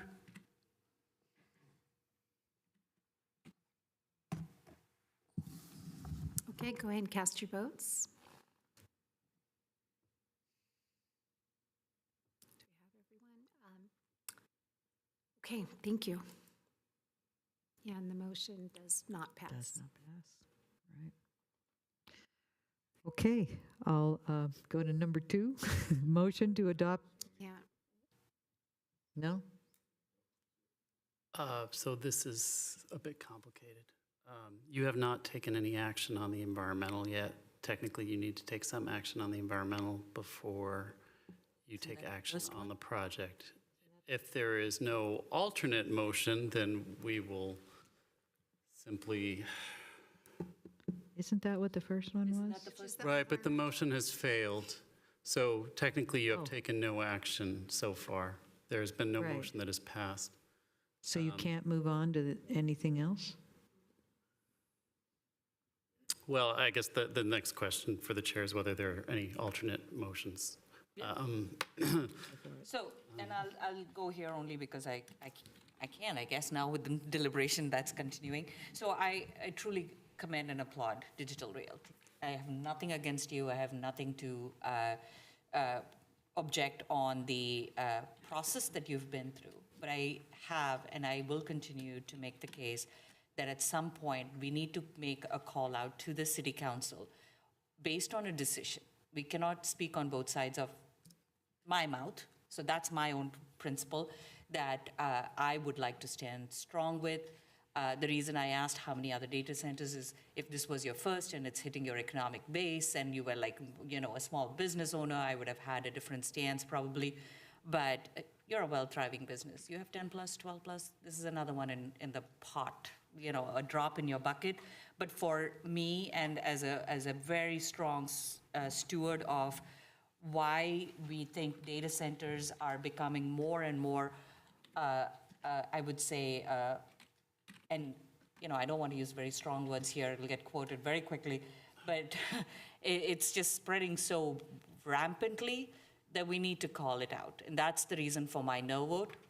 You took the risk today. You would have had probably a better alternative if you had the additional 2 members here.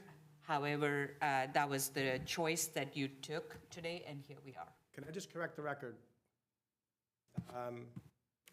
Managing Director of GI Partners emailed me just a little bit ago. I just want to read it to you. GI Partners is no longer connected to Digital Realty Trust anymore. GI Partners itself owns no data centers in Santa Clara. I apologize, I got this 10 minutes ago, and I just wanted to make sure it's part of the record. Thank you. The record's already been noted. So, Madam Chair, if I might help guide you a little bit, my suspicion is that if there is not sufficient votes to approve the environmental, that there's probably not sufficient votes to approve the CUP. Yes. For the CUP, you are the final decision maker. You are not a recommending body. Now, under CEQA, if you disapprove a project, then under CEQA guideline 15270, no CEQA is required for projects which are disapproved. So I would suggest you take a vote now on the CUP. Then, by virtue of guideline 15270, you would have satisfied your CEQA obligations if you vote down the CUP. And then you can vote separately on the GPA. So my recommendation would be vote on the CUP at this time. Just to go ahead, Commissioner Biagini, go ahead, sorry. But let me ask a clarifying question before you go there. So let me then pose a different question. Isn't the CEQA already adopted by CEC? The CEC has certified the EIR. What hasn't happened yet, and which has to happen for this project to go forward, is for this body to approve the mitigation and monitoring and reporting program. Without that action, the project cannot move forward. Okay. What I suspect will happen is if you vote it down, they will then immediately appeal to the city council and they can proceed with their hearing, but I'll leave that to them. So we would have to, in order for this to move forward, approve the second part of the first recommendation? Is that what you're saying? No. Okay, because I'm not following. I apologize for being a little vague. I'm suggesting you go to your third recommendation now. You take a vote on the CUP. If it goes, CUP, the conditional use permit. Conditional use permit. Okay. If it goes down, then there is no obligation to Adopt the MMRP. adopt the MMRP. So I'd be curious to see how you vote on the CUP, although I have a suspicion. So the CUP action will determine whether the MMRP is even effective. So So in other words, you're asking for a motion that says that we approve the, this one, read that first. it's, okay, so in other words, if I make a motion, which will end up, that's my motion if I'm understanding correctly. If I make a motion that the Planning Commission adopt a resolution approving the use permit, oh, I get it. Yeah. Approving the use permit for the demolition of the existing building and construction of a new 4-story, 244,068 square foot data center with a substation and site improvements in the light industrial ML zone property at 2805 Bowers Avenue, subject to findings and conditions of approval. So if I make that motion, it's getting to what you were talking about? And if Yes. it passes, okay, and if it doesn't pass, it dies there? If that's the case, that's my motion. Okay. Do we have a second? Seconded. We have a motion by Commissioner Biagini, a second by Commissioner Bhatnagar. Okay. On this conditional use permit, item 3, recommendation. Okay, so the motion is to approve staff recommendation 3. Yes. Go ahead and cast your vote, please.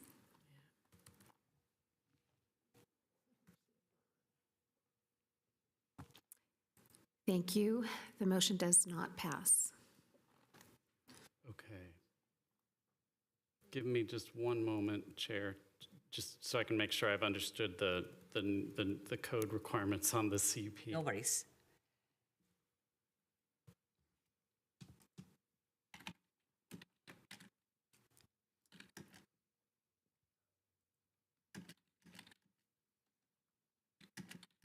Yes, unless there's an alternate motion on the CUP, then you have, by failing to approve it, you have denied the CUP. Therefore, no action is necessary on the CEQA, on the CUP. And, yes. It basically saying this is, Wait. he's got to look at options for the applicant now. There's specific language about what happens if they don't recommend approval of a GPA in the new code. What's it say? Sorry, give us just one second. So what are the alternatives then for the applicant? Well, the applicant has a right to appeal this decision to the city council. If they do not appeal, then it dies here tonight because they cannot proceed without their CUP. I suspect they will go ahead and appeal it. But let me just check the GPA under the new code.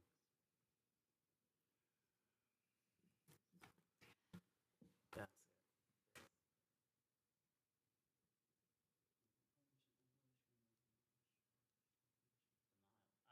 it. Okay.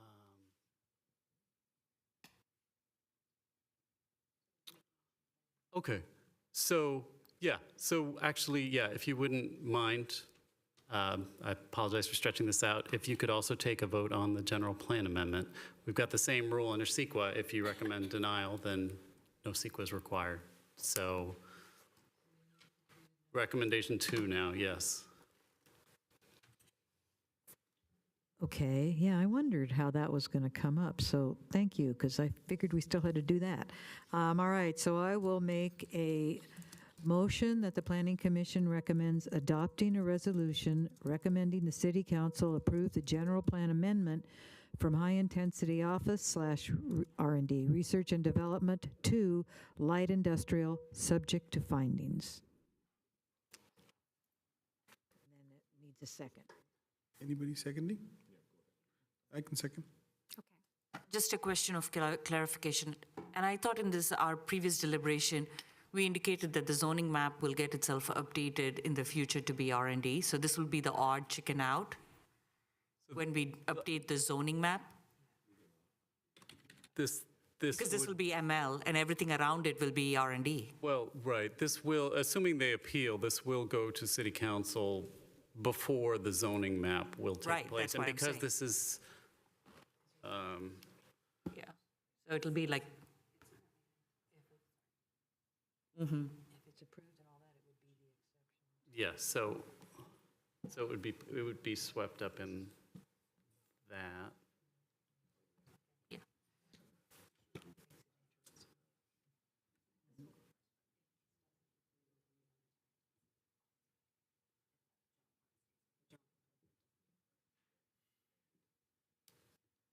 So, but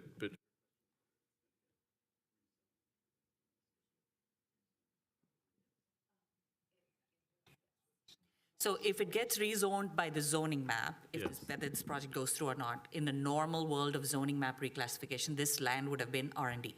Correct. Okay. And if the general plan gets changed to light industrial, it'll keep its light industrial zoning designation. But we're not doing the general plan yet. That's Well, that's your action number 2, is they're requesting to change for the this general particular plan. property. Yeah, But I'm saying the general plan, if you pull up that map. Yes. It's all R&D.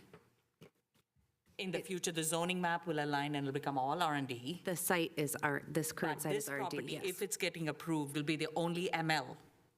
No.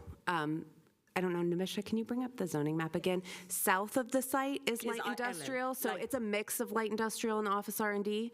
So it'll be light industrial to the south of the site. There you go. So the gray, the light gray, all of that is light industrial. That is going to be, it's currently zoned light industrial. It'll stay zoned light industrial. The purple is currently zoned light industrial. That's what's going to get changed to high-intensity office R&D with the city's zoning map update.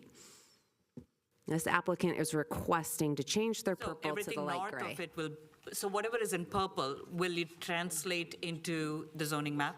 Yes, that will be the change on when we bring our zoning map forward. That purple will then be, Except it'll now include the blue of this property as still ML.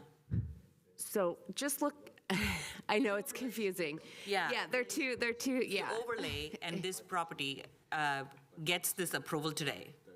If the general plan amendment was approved today, this property would change to that light gray color, right? And so it would match all the other light grays, and it would stay light industrial, which is the light gray. If we keep the purple, the high-intensity office R&D, and they don't get a general plan amendment, it will be rezoned from its current light industrial, that blue, to the new high-intensity office R&D to match the general plan as it exists today. Yeah, I'm just I saying know, that it's the very light- confusing because we've also changed our zoning designation names. It's not ML anymore, it's LI. Yeah, yeah. Not that blue, No. no, the one that carries weight is the general plan. Yes, the general plan. 'Cause that's 2010, what you see in blue, isn't it? When you match the two, it's the general plan that'll go on top of the zoning map, and whatever we decide today is what will be the color of the stuff inside the red. Correct, exactly. And if it's getting approved today, it will turn the light beige. Okay, and it'll be an extension of the light beige. If it doesn't, and the zoning map process happens, it'll stay purple. Purple turns. Yeah. Purple turns purple. Blue turns purple. Some of the blue will turn purple, not all of the blue will When turn we, purple. your mic is off, Commissioner. When we do the mapping, I mean, one requirement that we now have that didn't used to apply to Char-Cities is our zoning map and our general plan have to be consistent. Exactly. So whichever way it goes, we will make them consistent. Got it. Okay, so the general plan amendment would basically alter the general plan map here. Yes. Got it. Okay. Great clarifications. turn the Thank you so purple much. gray. We still have a motion and a Okay, second. Yes. I apologize for the deterrent. motion is to approve staff recommendation 2. Okay? Thank you.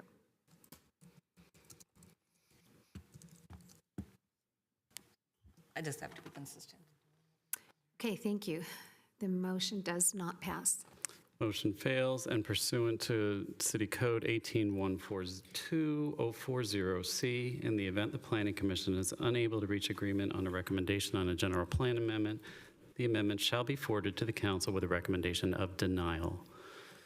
The Planning Commission has now provided a denial on the CUP and a recommendation of denial on the general plan amendment, and as such, pursuant to CEQA Guideline 15270, no CEQA approval is necessary tonight. Thank you so much again. Thank you for your patience.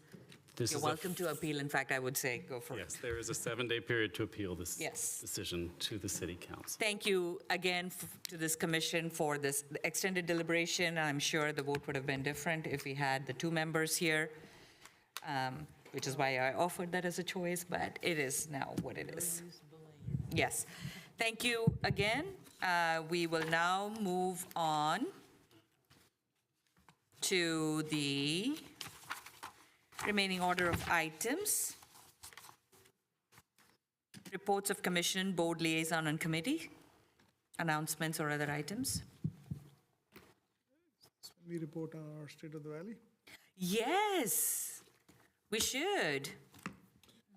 We could use 1 or 2, but yes, thank you again to staff for for feeding us later. But for the 4 attendees of the State of the Valley, Commissioner Bhatnagar, if you want to start. Sure, and thank you, Chair. So I just wanted to make a record of an observation that was of interest to me, and this is regarding the arena performance 2015 to 2023. And these are numbers from the State of the Valley address. So if the number is not accurate, it's what I heard and what I saw. So there's good news and perhaps not such good news. So the not so good news is, of course, that the Valley continues. So the data I have is for the Silicon Valley as well as for the Bay Area.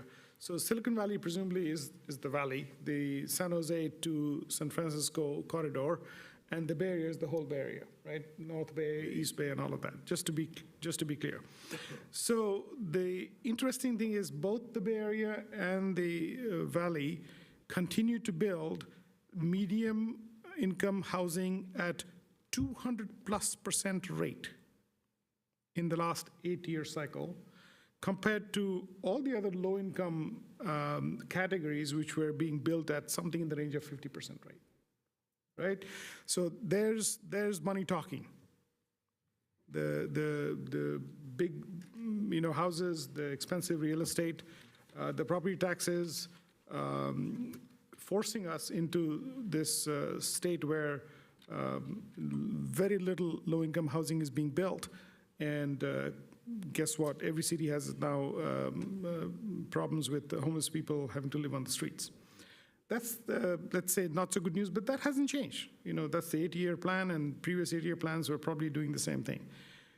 The interesting thing, the hopeful thing, is to observe that the low income and very low income, and moderate income rates have improved from the Valley compared to the Bay Area. So the Bay Area is building more, not a whole lot more, but there's some hopeful sign that they're building more. And if RENA is listening, then we hope that we are going to see a new report for how our performance has been for that 1 year, and continue to emphasize that we should be leading the whole Bay Area by doing more on the low-income side. So interesting observation. Thank you. Thank you, Commissioner Bhatnagar. That was a good recap of just the RENA numbers. That would be good for RENA to hear. Any other comments, observations? Commissioner Saleem, I don't think you want to go. No, I'm ready. I'm good. One of the things I knew or noticed in the presentations, which are areas of my championing, they continue to report that EV adoption and electrification of the Valley is on an accelerating curve. It's not linear. All of our processes in the city and our increases in supporting wired connections and other things like that continue to be linear, whereas the reality is it's accelerating. We are going to fall behind in the next 3 to 5 years. And when we do, we will be basically shutting out a big portion of the EV adoption momentum that the entire state has taken on. Second thing, which was a little more pertinent, is that our income disparity is continuing to diverge. We are growing more and more upward on our high-end salaries and down, well, actually stabilized and stagnant on our low-end salaries. We are freezing out the ability to have people live in our communities. They cannot afford it. And as was mentioned on the housing, we're not building sufficient housing to allow the person who serves you your burger at Burger King to live here. So it's a very obvious issue, but it seems to just kind of go over people's heads. The last thing I need to comment on about that was they completely screwed up the remote access. I checked out parking and things. It was unacceptable for me as a limited mobility person to reach that conference in person. I attempted to do so. It was not going to work. I sat and worked or tried to connect remotely. It was 1 entire hour before they had the feed working. The conference had started, was 1 hour into the process, and then they got it to work by having someone hold up their phone and feed it to Facebook. You can hardly hear it, yeah. Yeah. Nancy was there talking to them. She can comment on that. But I had to work with the recorded presentations to understand what was going on. I got up at 7:30 in the morning to do this. I did not enjoy that. But it was completely screwed up. And I don't think I need to say anymore. I think I'm going to let Nancy comment on the rest of that. So, I mean, the sad news really is the widening gap between the top 1% and everybody else. And I think the problems that we face on a myriad of issues will continue to get worse. It's just that simple. But the part that really kind of blew my mind was when I'm hearing Lance can't get on. I cannot remember the last training session or whatever that I've gone to, that I've gone online, where it damn worked. And for God's sakes, I talked to the guy who was the head honcho, and I said, you know, here we are in Silicon Valley. We do these really wonderful studies that explain the state of our valley, and we can't get the online stuff right. And people are paying for the online. That should be the one thing we do without question. And so my advice to the head guy, chief bottle washer over there, was Russell Hancock. Yeah, Russell, if you can't get that part right, don't offer it. Because it's just too damn frustrating and annoying, especially in this valley. End of comment. But it is the best thing out there as far as conferences. It really is great. But just don't say you're going to do it online if you can't get it right. I completely second that. And I'll just share a couple of my observations as well. Again, completely agreed. This was a new venue. Parking was a challenge to figure out within the city of San Jose. You just hoped you didn't get a ticket wherever you parked. You couldn't park. I went into the garage and it says only staff and students with permits. So I tried to wean out of that parking garage. Nightmares aside, having made it in, it's not mobility accessible. It definitely hinders a participation of our more, it was at San Jose State, the Student Union building. Couple of observations of the data itself. While it seemed the disparity and the housing demand can never catch up with the actual need for the homeless, I do want to emphasize we do see a silver lining. The numbers of actual homeless population did drop. We did see a drop from year 2022 from 11,836 to the year 2023. It was 10,527, 1,000 drop. And that means that there are at least 1,000 people off the street. So there is something that's working with all of our efforts collectively, state requirements to build more housing, nonprofits like Home First and Tiny Homes and all of them coming forward. Miles to go before we sleep, but yes, that was at least a glimmer of hope before, again, the disparity came up. The other thing that I also wanted to share that was very poignant was the lead cause of homelessness was lost jobs. So it accounts for almost 25% of the homeless population, with a far separation to the next highest, which was alcohol and drug abuse, which was around 10%, divorce, separation, and of course domestic violence, all of which are very sad occurrences.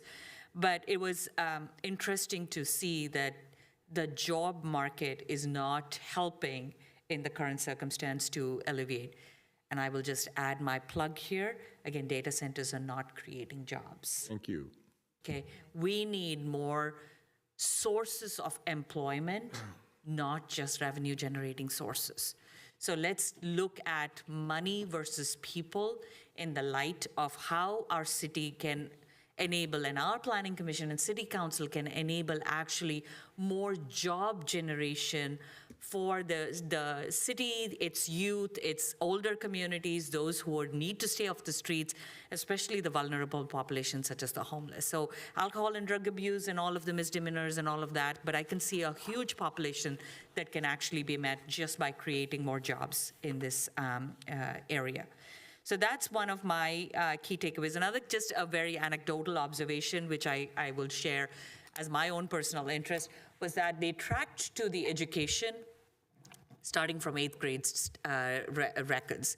So 8th grade math seemed like an indicator of the job ability, getting into the workforce.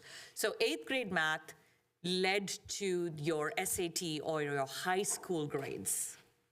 And the high school grades were an indicator of how many people were actually graduating or entering college and coming out of college.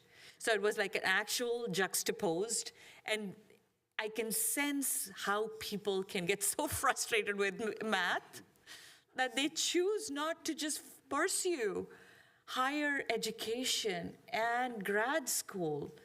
And, it's such a key indicator of your ability to be successful in the society. So I'm going to make a pitch here for schools to look at your 8th grade graders and where the vulnerable population is that do not have any other resources for math and science, because that's the job market. And it's so frustrating to see that the highest income earners, the disparity was 181,000 or 160,000 at Silicon Valley from the highest average median by race, with the white and Asians making close to 180, and the disparity to Latinx and Black American, African American populations.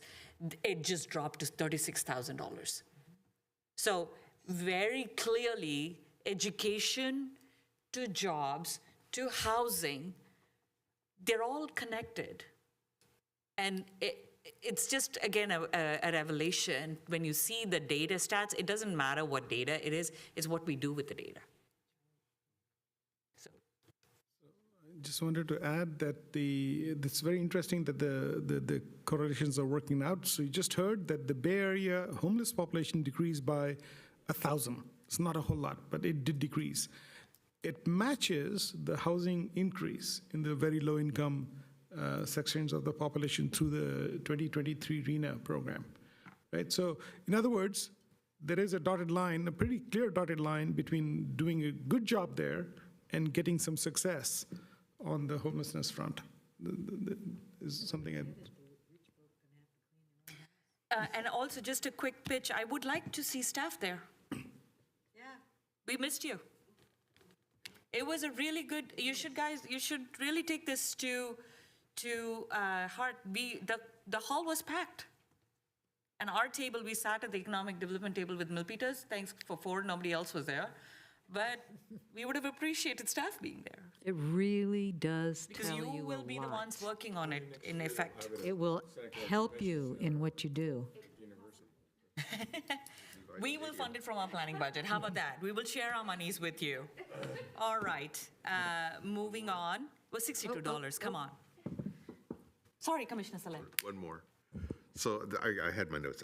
The one last thing that was an interesting conversation near the end I had in chat with one of the staff members from the presentation was a discussion around the dramatic reduction in BART ridership. Yes, Caltrain. Yeah, mostly well before the pandemic. So we were talking, and I said, I didn't see a correlation between the new work at home and hybrid work at home that a lot of workers are following now.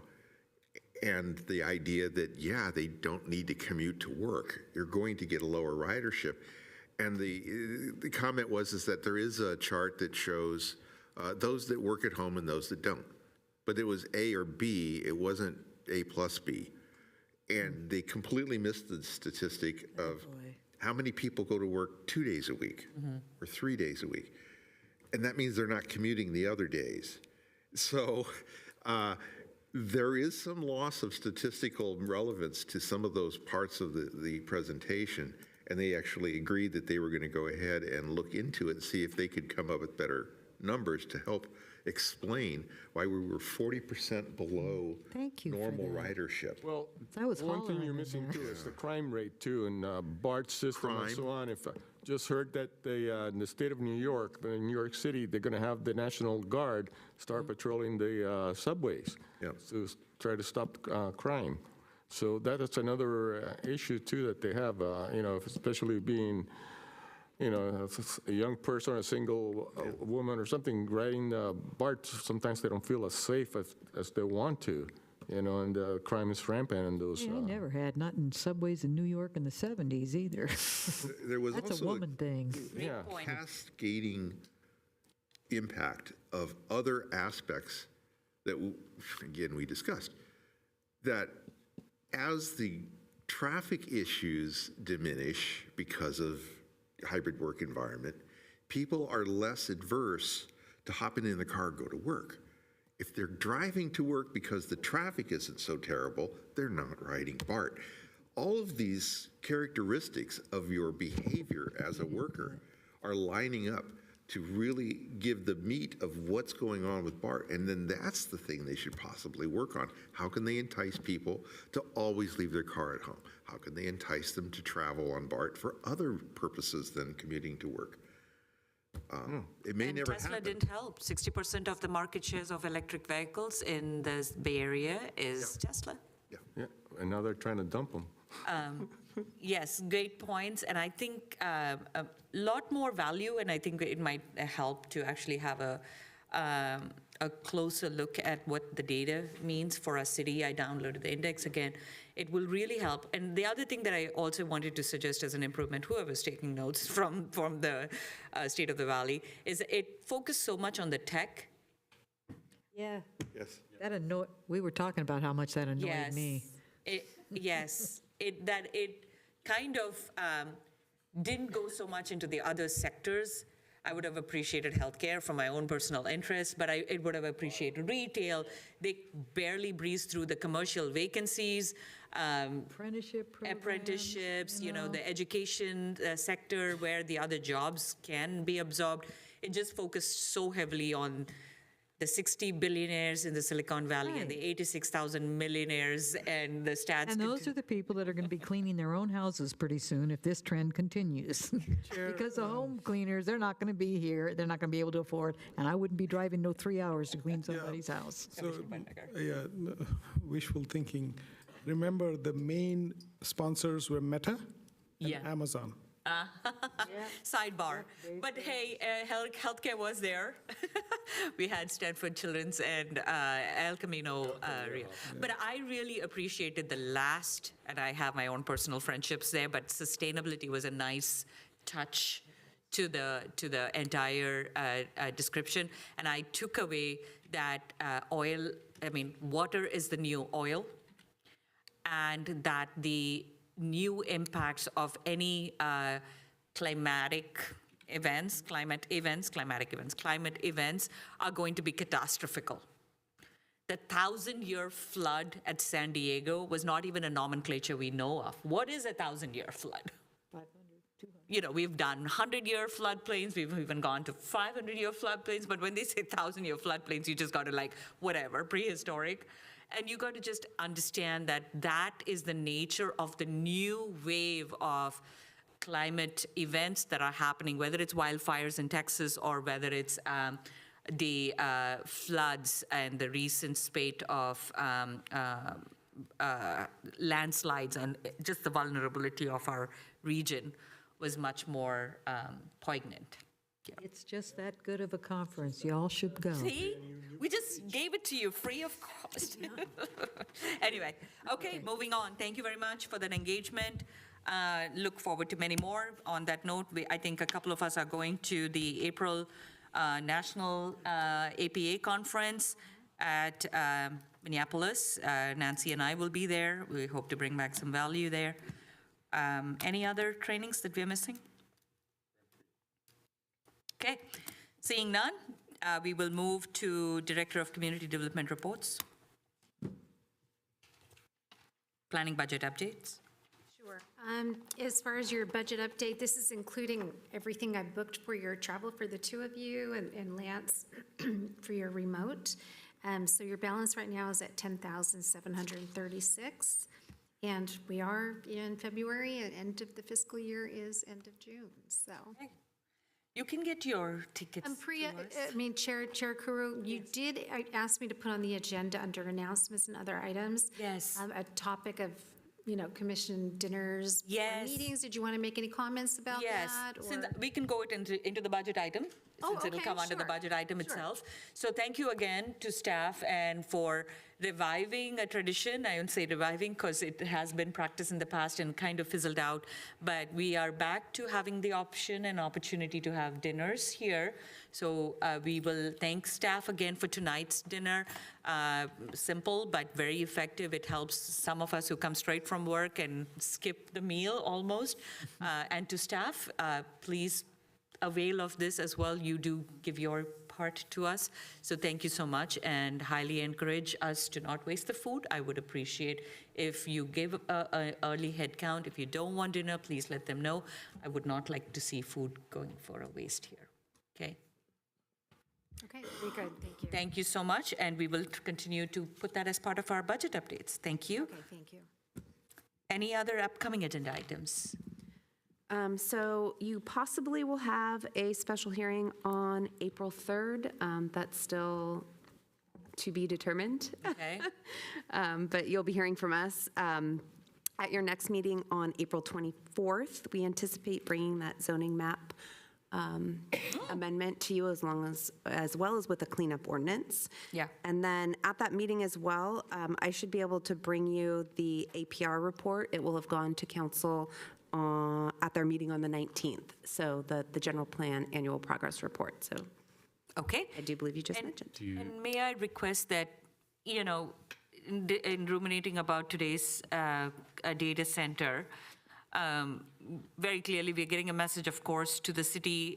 It would have been, the vote would have definitely, and all my hypotheses been different if you had the full commission, but it would be helpful to have that study session on the financials, the true impact of, and I say cumulative, not in the CEQA realm, but cumulative for the city impact on just the energy draw, the loss of job generating sites, or the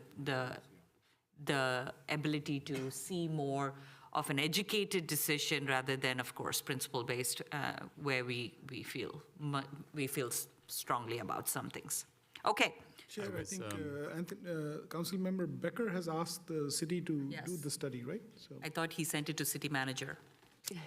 And pardon me, Chair, I was just going to ask Ms. Xavier, she wanted to share with the commission what we'd be discussing on April 4th if that meeting happens. Oh, April 3rd. April 3rd. It would be our housing element. Finally. Yeah, sorry. Finally, fingers crossed. It's going to be the last Apologies. time. Okay, let's do it, guys. Come on, we're getting dinged. Yeah, the one axis of the study, though, I would like to hear about is what the effect is of the data centers on our property inventory. Do they occupy a section of land? 1/3 or Yeah. 1/10. But could that land be better applied to other business categories or housing or anything? Yeah. So, what's the trade-off? Are we gaining enough from the data center to offset the possible Land use. results that we could get from that land? Opportunity cost. Yeah. Yes, lost opportunity, exactly. Nailed it. That's exactly the word I was looking for, opportunity cost.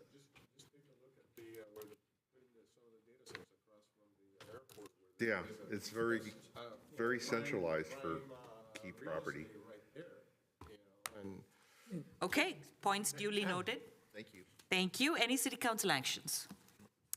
Yeah, last evening, the council did take action on the rezoning at 245 Mission College Boulevard, excuse me. That was a rezone from to high-intensity office R&D, and this was to allow medical uses in 3 existing vacant office buildings. And those will be re-tenanted to house Sutter Health. Nice. Thank you. Is there anything before I actually make an adjournment? Can I get it answered? Is there any motion or a planned agenda for discussions of the swim center in the coming months? That I don't know. Maybe in the email. I think they discussed it last night, but I Yeah, they've didn't made take it a note priority of the city, but of what they were doing with it. I don't know what that means. Sure, yeah. Thank you for that additional clarification. I would actually, and thank you, Nancy and Elizabeth, for having let us know, I would like to adjourn tonight's meeting in memory of Spike Standifer. He was a comrade with us in our HLC, Historic Landmarks Commission. I worked with him on 4 years that I was there. I'm sure there were others. And he's been a longstanding member, especially, I don't know, until recently. A very, very passionate, dedicated member who always took an opportunity to preserve our historic Old Quad and all of our gyms. So just wanted to make sure if Nancy wants to share. He was memorable. I don't think anybody in this city or who's down here at City Hall didn't know him. Spike was Spike. Everybody knew Spike. And he was so dedicated to this city. It was so sad to hear that he passed. And I'm happy that we can take maybe a moment of silence in his memory. Thank you. If you could all hold a moment of silence in his name.